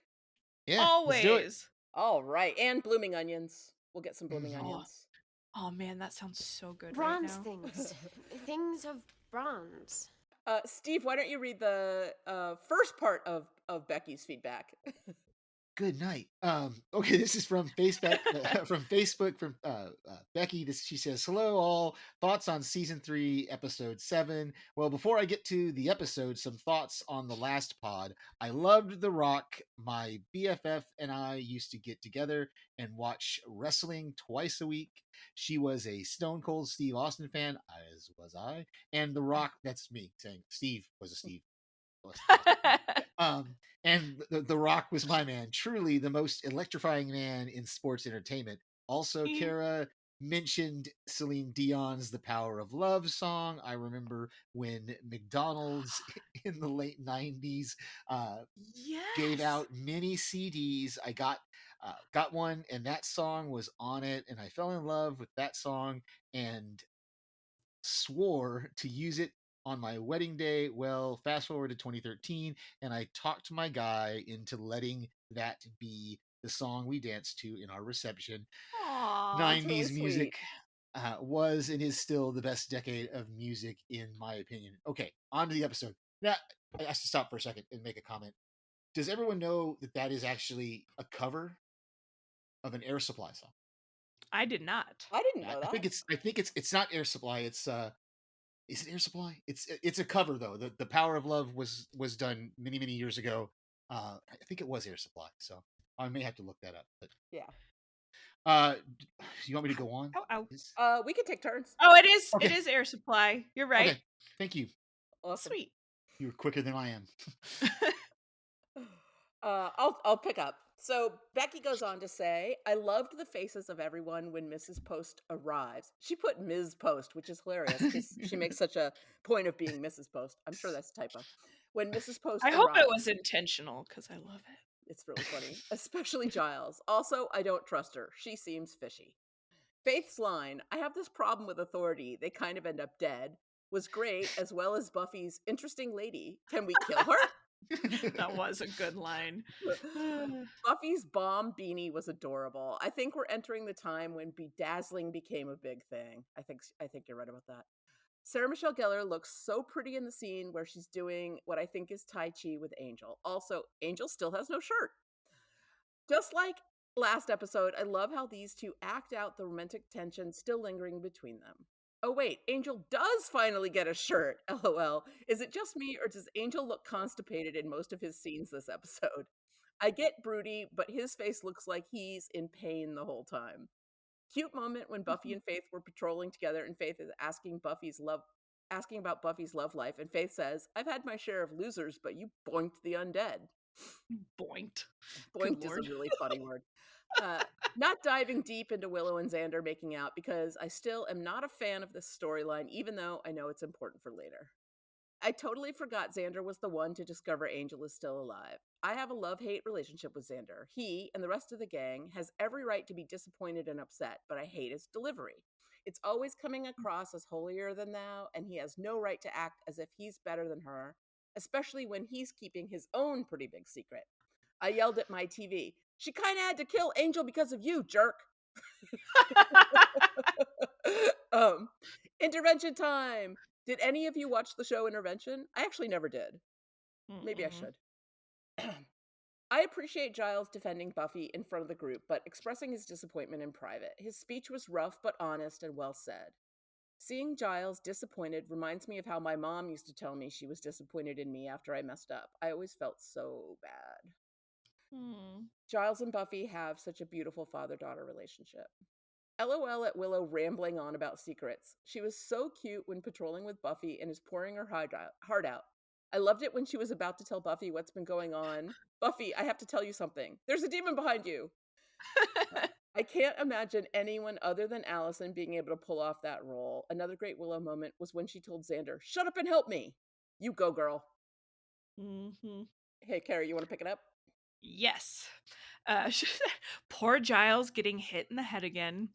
Pretty badass moment when Buffy stops Faith from killing Angel. Their fight scene was epic. It was well choreographed and well executed. Ms. Post, I'm thinking it's not a typo at this point. Yeah, it seems Becky, intentional. let us know. She said, "Ms. Post is smacking everyone upside the head. I laughed out loud when she said, 'Faith, a word of advice. You're an idiot.' I found it interesting to see super strong Faith get called out. I think it was a great idea to have this woman show up for Faith, and Faith being so blinded by what happened with her last watcher that she can't see that the situation in front of her possibly is not what it seems. Also, her feeling left out when they don't include her in the meeting was well done by the writers, continuing to cause reasons for Faith to lose her trust in the gang. This is kind of spoilery, just FYI, setting up her getting close to the mayor."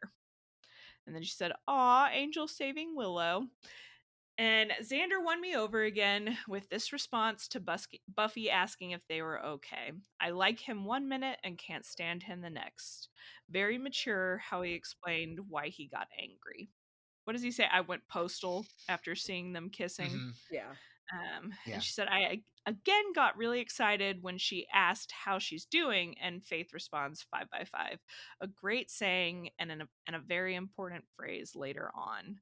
Her favorite quotes are when Xander is describing everything that's happened. Oz says, 'Sounds like I missed a lot of fun.' Xander says, 'Then we're telling it wrong.' And when everyone is forgiving Buffy and Cordelia chimes in, 'I don't, just for the record. Trust Buffy.' Wouldn't call this the best episode, but I do think it still slays, as it does a great job of moving the story forward a bit after last week's just plain fun episode. Super excited to have Spike back next week. Until then, have a great week. Grr, arg." Thank you, Becky. Thank you, Becky.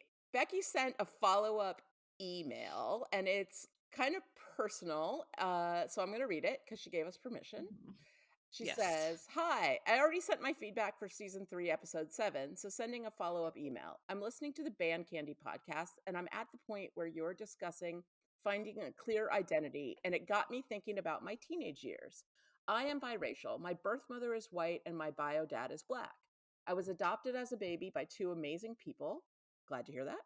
With them, it's the opposite. My mom is black and my dad is white. My dad moved us to his hometown in East Tennessee called Elizabethton, where my brothers who are not adopted and I, when my brothers who are not adopted and I were very young. Beautiful place, but not the best place to grow up as a mixed kid. We grew up in a predominantly white neighborhood and went to a predominantly white school. We weren't rich, but we did have money and had nice things. Most of my friends growing up were white because there weren't a lot of black kids in our area or at school. I didn't always feel like I fit in with them because though I am mixed, my features and skin color are more from my birth father's genes. I was the butt of a lot of jokes.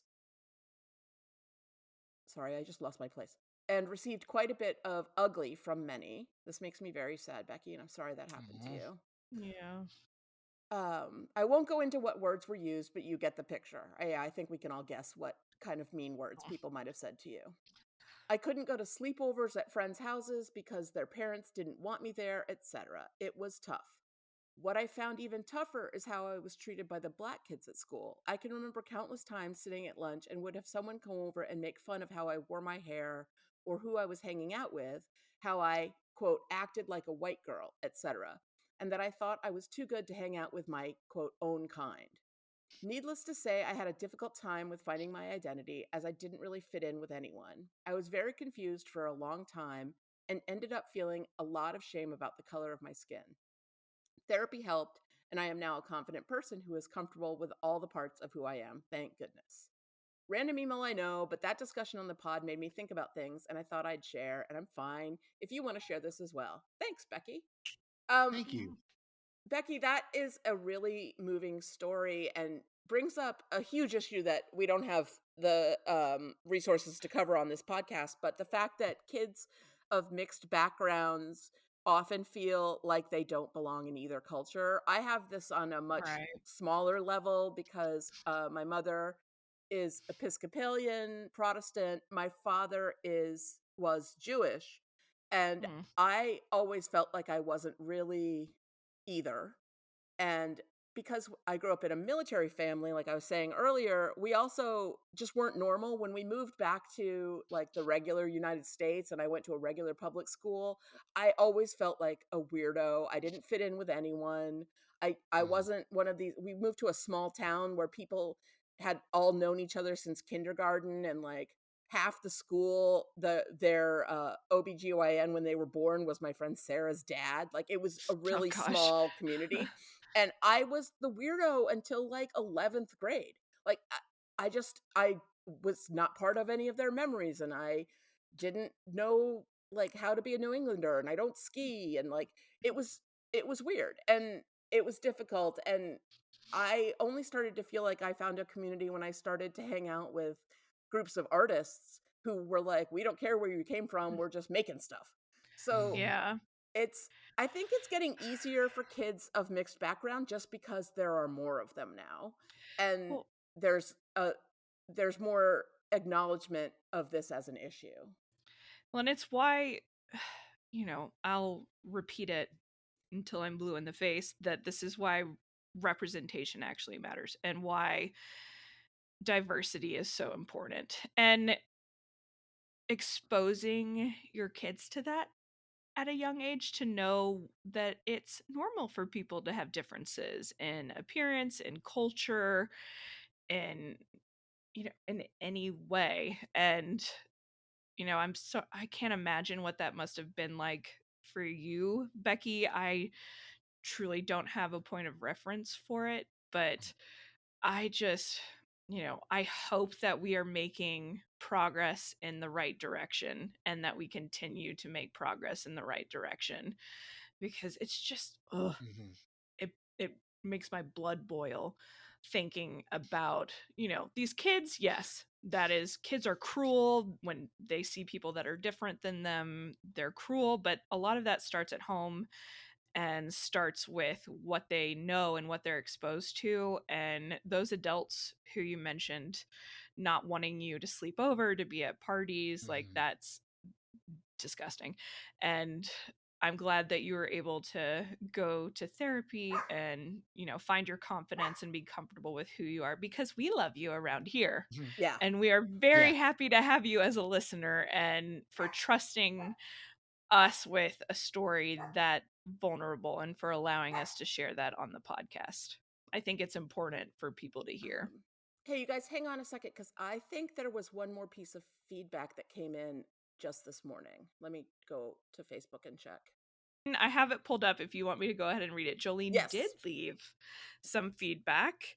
Thank you, Jolene. We love it.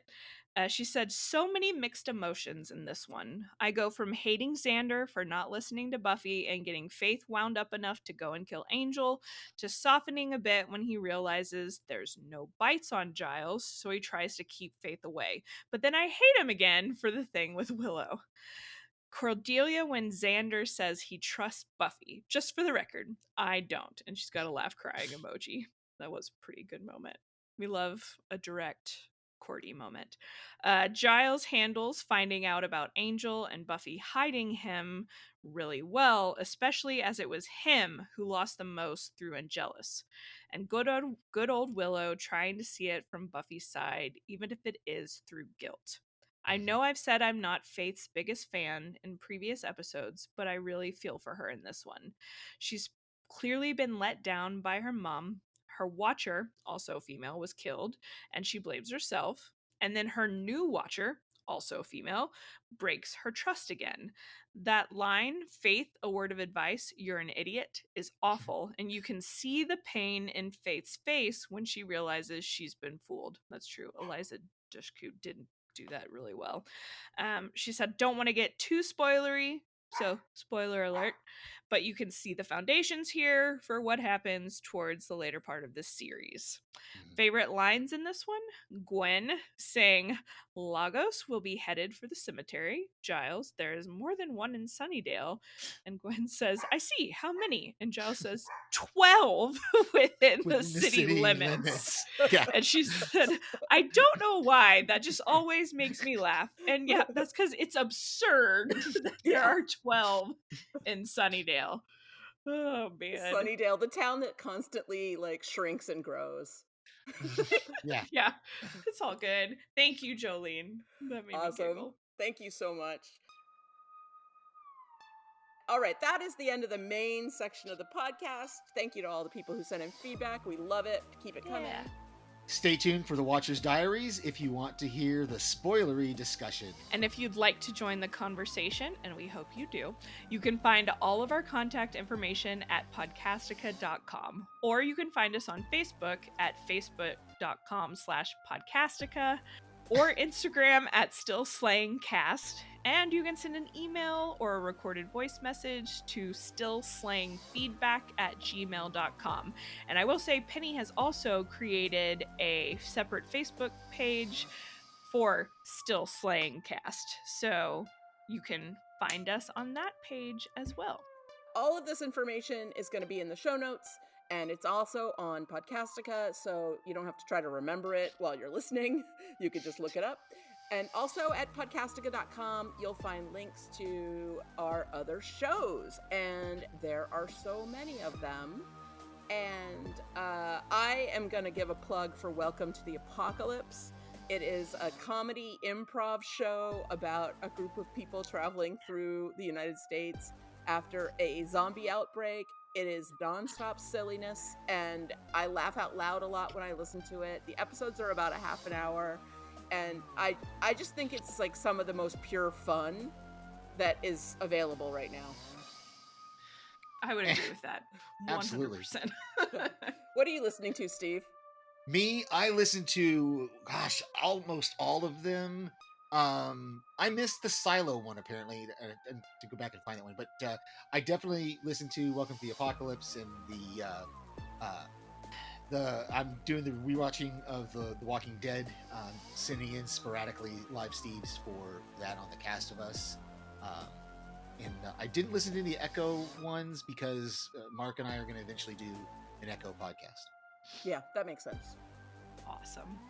I thought I would take this segment this time to kind of plug being a patron for Cast of Us, for Jason Kalbasi. Those of you who don't know, he is the one who started it with Karen back in the day, covering The Walking Dead. And you can be a patron and get access to the Zedhead group on Facebook, which is an absolute blast because it's a bunch of fantastic people from all over the world nerding out about our favorite things and, you know, kind of supporting each other as well. It's a great community, and you get access to the Zedhead feed on podcast apps, and you get certain episodes early of shows that are covered, and you get access to the Zedhead show. And I did one recently with Jason and Mark about what we're most looking forward to in 2024 in terms of TV shows and movies. We've done one on crime shows, and I got to talk a little bit about my experience with learning from John Douglas, who is the criminal profiler from the FBI that the character Holden Ford is based on in Mindhunter. So many people have been on to offer their unique experiences. We talk about so many fun topics. So if you're at all tempted, check it out. I believe you can do it for as little as a couple dollars a month, $5 a month. So if you're enjoying Podcastica content, it would be well worth your time checking it out. And we love bringing in new people for sure. Yes. And if you like what we do, of course, follow, hit like, follow, subscribe, all those good things. Give us a 5-star review if it's available. All those things. Yay. And next time, be sure to tune in for season 3, episode 8, Lover's Walk. And I am trying to keep the giddiness out of my voice just mentioning that title. I cannot wait. So, thanks everyone. And the fact is, there's talk in the council that you have become a bit too American. Me? Him? All right, that's the end of the non-spoiler section. If you want to avoid spoilers, you should stop listening now. 3, 2, 1, that's enough time for you to leave. It's too bad we can't sneak a look at the Watcher Diaries. I'm sure it's full of fun facts to know and tell. Yeah. That's too bad. That stuff is private.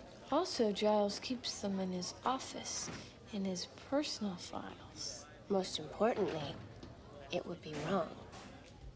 Okay, now it's all spoilers all the time, and we can all talk about how Angel is eventually going to leave Buffy for her own good. We can talk about how Faith is going to turn to the dark side. We can talk about how many more times Giles is going to get hit in the head.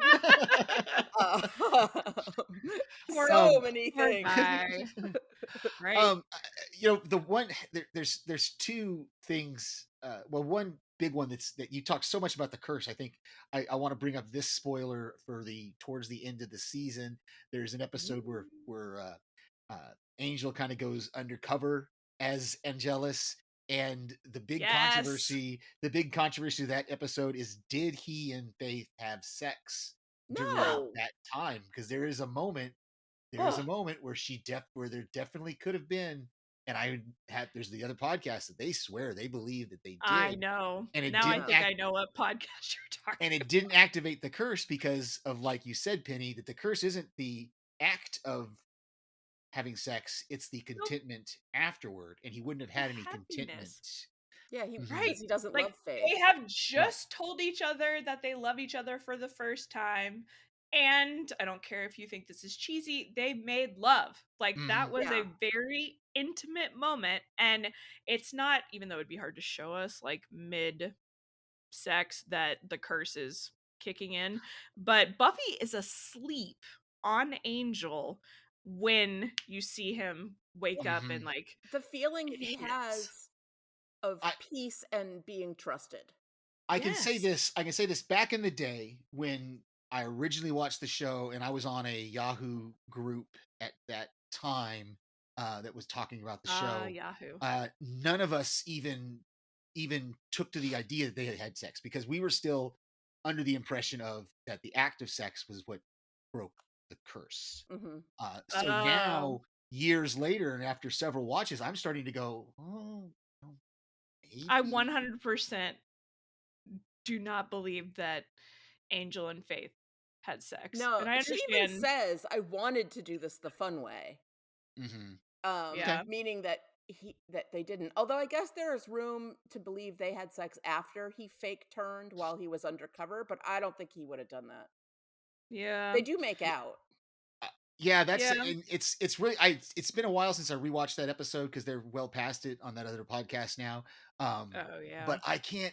I have to wait till we get there. When Yeah. we get there and watch it again Yeah. and see. But we know, from the Zeppo, we know that Faith has a very, sorry to say it this way, wham bam, thank you and Yes. goodbye. Yeah. She is Yeah. able to detach herself emotionally from the act of sex. Mhm. Yeah. She does not necessarily see it as an intimate connection. Like Buffy definitely, I think, does. Buffy is very much so someone who cannot, remove emotions from it, but we see evidence that Faith can. Yeah. And also we know from future episodes of Angel that Angel has sex with Mhm. Darla and doesn't turn. Mm-hmm. Yeah, because he's not happy. He Yeah. cannot be truly happy with Buffy, who is the love of his life. Yeah, exactly. So it's That an is interesting just, concept, and it'll be an interesting discussion when we get there to that yeah. Yeah. episode. Well, and I had no idea people thought that way until we started this podcast and I started doing research here and there for Mhm. episodes, and it blew my mind how there were a few things that I had never thought of in another way, and there were thousands of people seemingly putting these theories out, and I was like, man, this is going to be fun. Right. There's going to be Right. so many things that come up that I never would have thought of before. But I do, this episode is also really interesting to watch, knowing how Angel and Faith's friendship develops in the Mhm. future. And obviously things get a lot worse before they get better. But I do ultimately come to appreciate their friendship. I get real angry in that one episode of Angel where he kind of chooses Faith over Buffy in a way. Mhm. I can get it rationally, but it still bugs me. Oh, I But love it that is, episode because I he's so know, torn and he does what he's he such a needs to do. good like I respect him for making that decision because that must have been horribly difficult for him. Mhm. But it's I love seeing this kind of beginning Yeah. and Yeah. knowing where it ends up. But poor Faith, the way that she feels betrayed by Gwendolyn, and both Jolene and Becky touched on this in their feedback. Just, Anne feels betrayed by Buffy. Mhm. It really kind of compounds that inherent distrust she has for other people and the need to rely on herself. Yeah. And that need for wanting some sort of parental figure, whether it's paternal, maternal. We see how much she responds positively to Joyce. That is what drives her into the arms essentially of Mayor Wilkins. Mhm. Yeah. He gives her that paternal vibe, and it's Mhm. creepy as hell Oh, so sometimes, creepy. but he knows exactly how to play her and what she needs. And, I you think know, his feelings for her are genuine. I think yes, yes, he sort of manipulates her in the beginning, but I think he falls in love with her in a non-sexual way. yeah, I think that's Yeah. I accurate. think that's a good way of looking at it. He very much becomes a father figure to her and treats her that way. And Ugh. um, yeah. Yeah. Yeah. And when They're I cute first watched together. it, their scenes are fantastic together. Like they're hilarious. It's just when I was younger watching this, of course, as it was airing, this I think we talked earlier, this was the first season that I actually watched like week to week as Okay. it Mhm. aired. And I was in, gosh, this was 98 in the fall, so I was in 5th grade. Oh I my was goodness, I'm so 11. old. sorry. I hear But you say that a few times during the podcast, and every time I you do, I'm in my know. car and I'm going, I am so old. Yeah. It's just, I think it really is a unique experience to watch the show as a kid, then as a college student, and then dive back in as a 35-year-old because my perspectives were so different. Like, obviously, as a kid seeing this, hated Xander, no nuance. I was just like, man, that guy's mean. He's not a Right. good friend of Buffy. He just hates Angel. And with Faith, when she joined up with the mayor, I don't think I fully appreciated what that meant and how she, ended up there. And the rewatches I've done and seeing it, it just makes me feel more and more for her. And I'm glad she has the chance to further develop over on Angel because her character is freaking fascinating. Yeah. Yeah. I Poor love Faith. Faith. I love everything about the Faith storyline. I love what she does to Buffy. I love when she comes back in season 4. That set of episodes is powerful and Oh, uh, yeah. a lot of fun. And then I think the next time we see her is on Angel, season 4 of Angel, and then season 7 of Buffy. Yeah. Yeah. She's the one actor who was able to traverse when the shows split. She was still for some reason that character was able to go back and forth. But once the shows Seamlessly. split, Angel, you didn't have any more crossover episodes. Yeah, he Um, only shows up. He shows up on Buffy a couple of times in season 4, right? There's the Thanksgiving episode, and then the one mhm. where he gets in a fight with Riley, and then he Yeah. comes after her mother dies in the episode after the body. Yeah, and Oh. that's the season. That was the last season of Buffy on that network, Yeah, on the WB. Yeah, then the and then UPN switch. right, and then she went to UPN, and Angel kept uh Angel stayed on WB. So Eliza Dushku, for some reason, she was the only actor who, after that split, is the only one that goes back and forth Yeah. between the Huh. two. Is interesting. We see the progression, and as bad as it is, and I still don't like it. That when Xander and Willow are discovered by Cordelia and Oz, Ugh. here in a couple of episodes, and then So that breakup, painful. and then in season 4, of course, she breaks up with Oz uh, over because he has that he Ugh. cheats on her with the other werewolf girl, Well, she and doesn't break up with him. He leaves. He he leaves town. leaves, That's right. He yeah. leaves town. He breaks up with her, I guess would be the technical way of putting it. It's Um, devastating. yeah, it's and they talked about it on this other podcast that what happened there more than likely is JW was upset's probably not the right, but was frustrated with Seth Green's movie career Mm. and Oh having to yeah. work his Yeah. schedule around that schedule, and that's why he ended Oz Yeah. in such a horrific way. But It didn't seem that anyway. Yeah, it did not seem that characteristic of Oz mm-mm. when it happened, but I'm not ready for that. I Yeah, hate I that's hate that gonna be episode. that's gonna be a rough one. We just got through it on this other podcast, or they Oh just got through it. gosh. So Well, and the reason I brought up the Zeppo mhm. is because, people that have watched before understand, it's a Xander centric episode and it reveals a lot about Xander. And I think we kind of start to see some of his, some of the issues that come up in the Zeppo in this episode where, I think he does feel a bit left out. We've talked about his insecurity, and I think this episode is kind of a low point for him Mhm. in terms of reacting emotionally and still letting his jealousy come through. But we haven't been given that much of a chance to sympathize with Xander yet. Like, we've had, I think, maybe a couple references here and there about him not really wanting to be at his house around the Mhm. holidays, or that might be in gingerbread or something different. I might be mixing that up. Well, yeah, But and then there's the one where it you know, snows, where he's sleeping yes, outside. that's what I was thinking of. Um, Thank you. Oh yeah, yeah. Yeah. that's the one with the first. That's when we learn who Yes. actually brought Angel back, and why he was Right. brought back from hell. That's it. Uh, Thank you. But in the Cutlets Zeppo, isn't Cutlets is also in the Zeppo.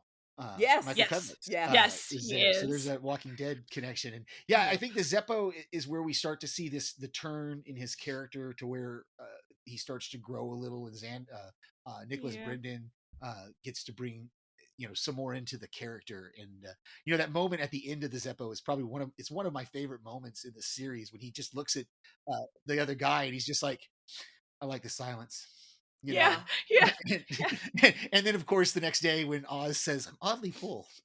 Yeah. Yep. It's so funny. That's And then when great. Cordelia tries to hassle him again, and he Yes. just so now he's fine with it because he's We discovered see it. Yeah. that The he's growth. like, yeah, there's some insecurity that has been solved for him, and it it is the beginning of him becoming a better person. Mhm. Well, and I will say the beginning of the Zeppo, the beginning of that episode, and what we start to see with Xander as he kind of slowly, sometimes painfully, begins to grow, allows me to give him more grace in season 2 and season 3, because I will never forget the beginning of that episode where they're all in this cave fighting a demon, and Xander is basically just kind of getting in the way, Mhm. Yeah. and they really just you know isolate him. And Yeah, I think Buffy even says something like, you're only going to get yourself hurt, and we see how he feels kind of useless and worthless, and like he doesn't have anything to contribute. So if I look at his actions in the prior seasons with that perspective in mind, I have a lot more empathy for him. absolutely. And then when we get And to obviously when we get to the end of season 5, when we get to see, oh, the glorified bricklayer picks up a spare, Yeah. it's probably another wait, one of my favorite lines that of is a the, you know, Oh yeah, that's a really fun one. that's with Glory. Claire Kramer. Can't wait for that character to come into. that and Yeah. Anya, I cannot Anya is going to be a wait. great character. Yeah. Oh, two Um, more episodes? 2. I'm so yeah. excited. uh yeah, Emma Caulfield is just lovely, and I can't wait for her to join the series, and Ugh. it's just, there's so many this episode, it doesn't really, it, it sets up a lot of some of that, but it just Mhm. shows us where it can go, Yeah. where this show can go, so. I Awesome. think the only other thing that I wanted to mention about, that's kind of spoilery, at least for the comics, when we talk about Buffy and Faith and the Mhm. subtext, the kind of sexual tension and anything like that, I do go back to the fact that Buffy eventually has a romantic and sexual relationship with a woman, Satsu, in the Oh, comics. in the comics, okay. Yeah, and it's interesting, and I've only, read a little bit here and there, but it always makes me wonder what, what they would have intended for Buffy if they weren't on, a network show on a network that's primarily for teens in the Mhm. 90s. Cuz, Buffy is obviously not one that strikes me as close-minded in any way. She definitely seems a bit more reserved, especially as a teenager. I But mean, she knowing, boinked the undead. yeah, like like that So, is like, the pretty jump from male to open-minded, female seems really small compared to that. right? Yeah. And just knowing the direction they went with her character in that way in the comics, and I think it's pretty early on in the comics Hmm. as well. I don't think I've read that particular. I have sort of bounced around in the various different Buffy comics, and I don't think I've gotten to Gotcha. that particular one. Um, It is a very interesting storyline. I would recommend yeah, I'll looking look for that into it. one.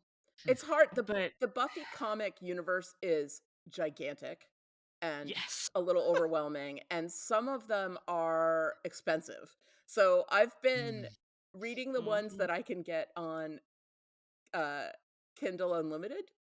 So Okay. that's what Smart. determines which storylines I'm reading. And Yeah.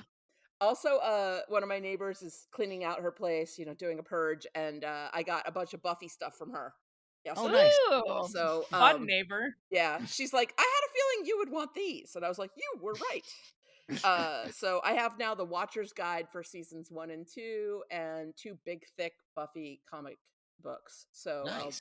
I'll start. That's I don't I awesome. don't think I Diving into read those. any of the Buffy comics after the show ended. I think I picked up uh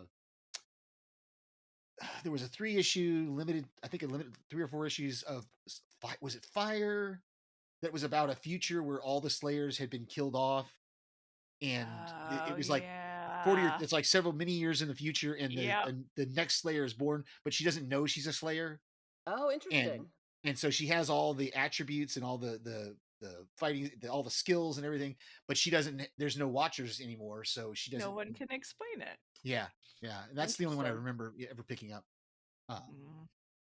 I just sort of, I when the love it. season when the show ended, I just kind of went, okay, I mean, Right. finished up Angel, and then yeah, when this show ended, I was right at the height of the most working time of my life when I was working 90, 100 hours a week at a Mm, law mhm, firm. I did not yeah. have time for comic books. Back in those days, there was one show a week that I right, watched, and everything else was work. So, Yeah. yeah, I wouldn't have time to pick up the comic books until much later. yeah, interesting. Well, it's definitely, I don't know. It also kind of reminds me of Angel stuff because without spoiling too much of it, Satsu is another Slayer, Hmm. and she is the one that we first learn has feelings for Buffy, and it just becomes more like in your face apparent when she happens to wake Buffy up from kind of Oh, I a have read that sleeping one. beauty. Yes, Yes, because with only true true love's loves kiss. kiss. Oh, Yes. interesting. I read Okay. that comic, but I don't think I read anything after that one. After. Yep. So I didn't know that Buffy Yes. ever reciprocated. That's cool. Yep. Yeah. It There's is one it's I'm reading. interesting. There's one storyline I'm reading right now that's called The Last Slayer, and it's many years in the future, and Buffy is like in her 60s maybe, and Mm. there aren't any other Slayers, and she ends up with Willow and Tara's kid because Willow and Tara are either dead or vanished to another plane or something like that, and so Buffy is mentoring their child who is a potential Slayer. Mm, But okay. only the first like 3 issues were on Kindle Unlimited, and then I was like, ugh, now I'm not paying. Aw. So I don't know what happens Right. Wait, next. how did Willow and Tara have it? Is it It's like a supposed to be magical canon? child or something. I don't know. Okay. Mm. Okay. I was like, wait. They like merged their essences and made a Yeah. baby. I don't know. I Yeah. I mean, was like, I Tara's don't think they dead, were so thinking about that in Right. college. yeah. Like, But this is decades in the future, so Yeah. I Okay. might have to look into. Damn it! Now I want to go dive into Buffy comics again. that is the complete end of our show. Thank you everyone for listening. Thank you, Steve, for joining us. It's been really fun to have you Yes. on. We Again, my definitely want pleasure. you to I'm come back. And absolutely. until next So time, excited. I am Penny. And I'm Kara. And I'm Steve. Keep Keep Keep slaying. slaying. slaying.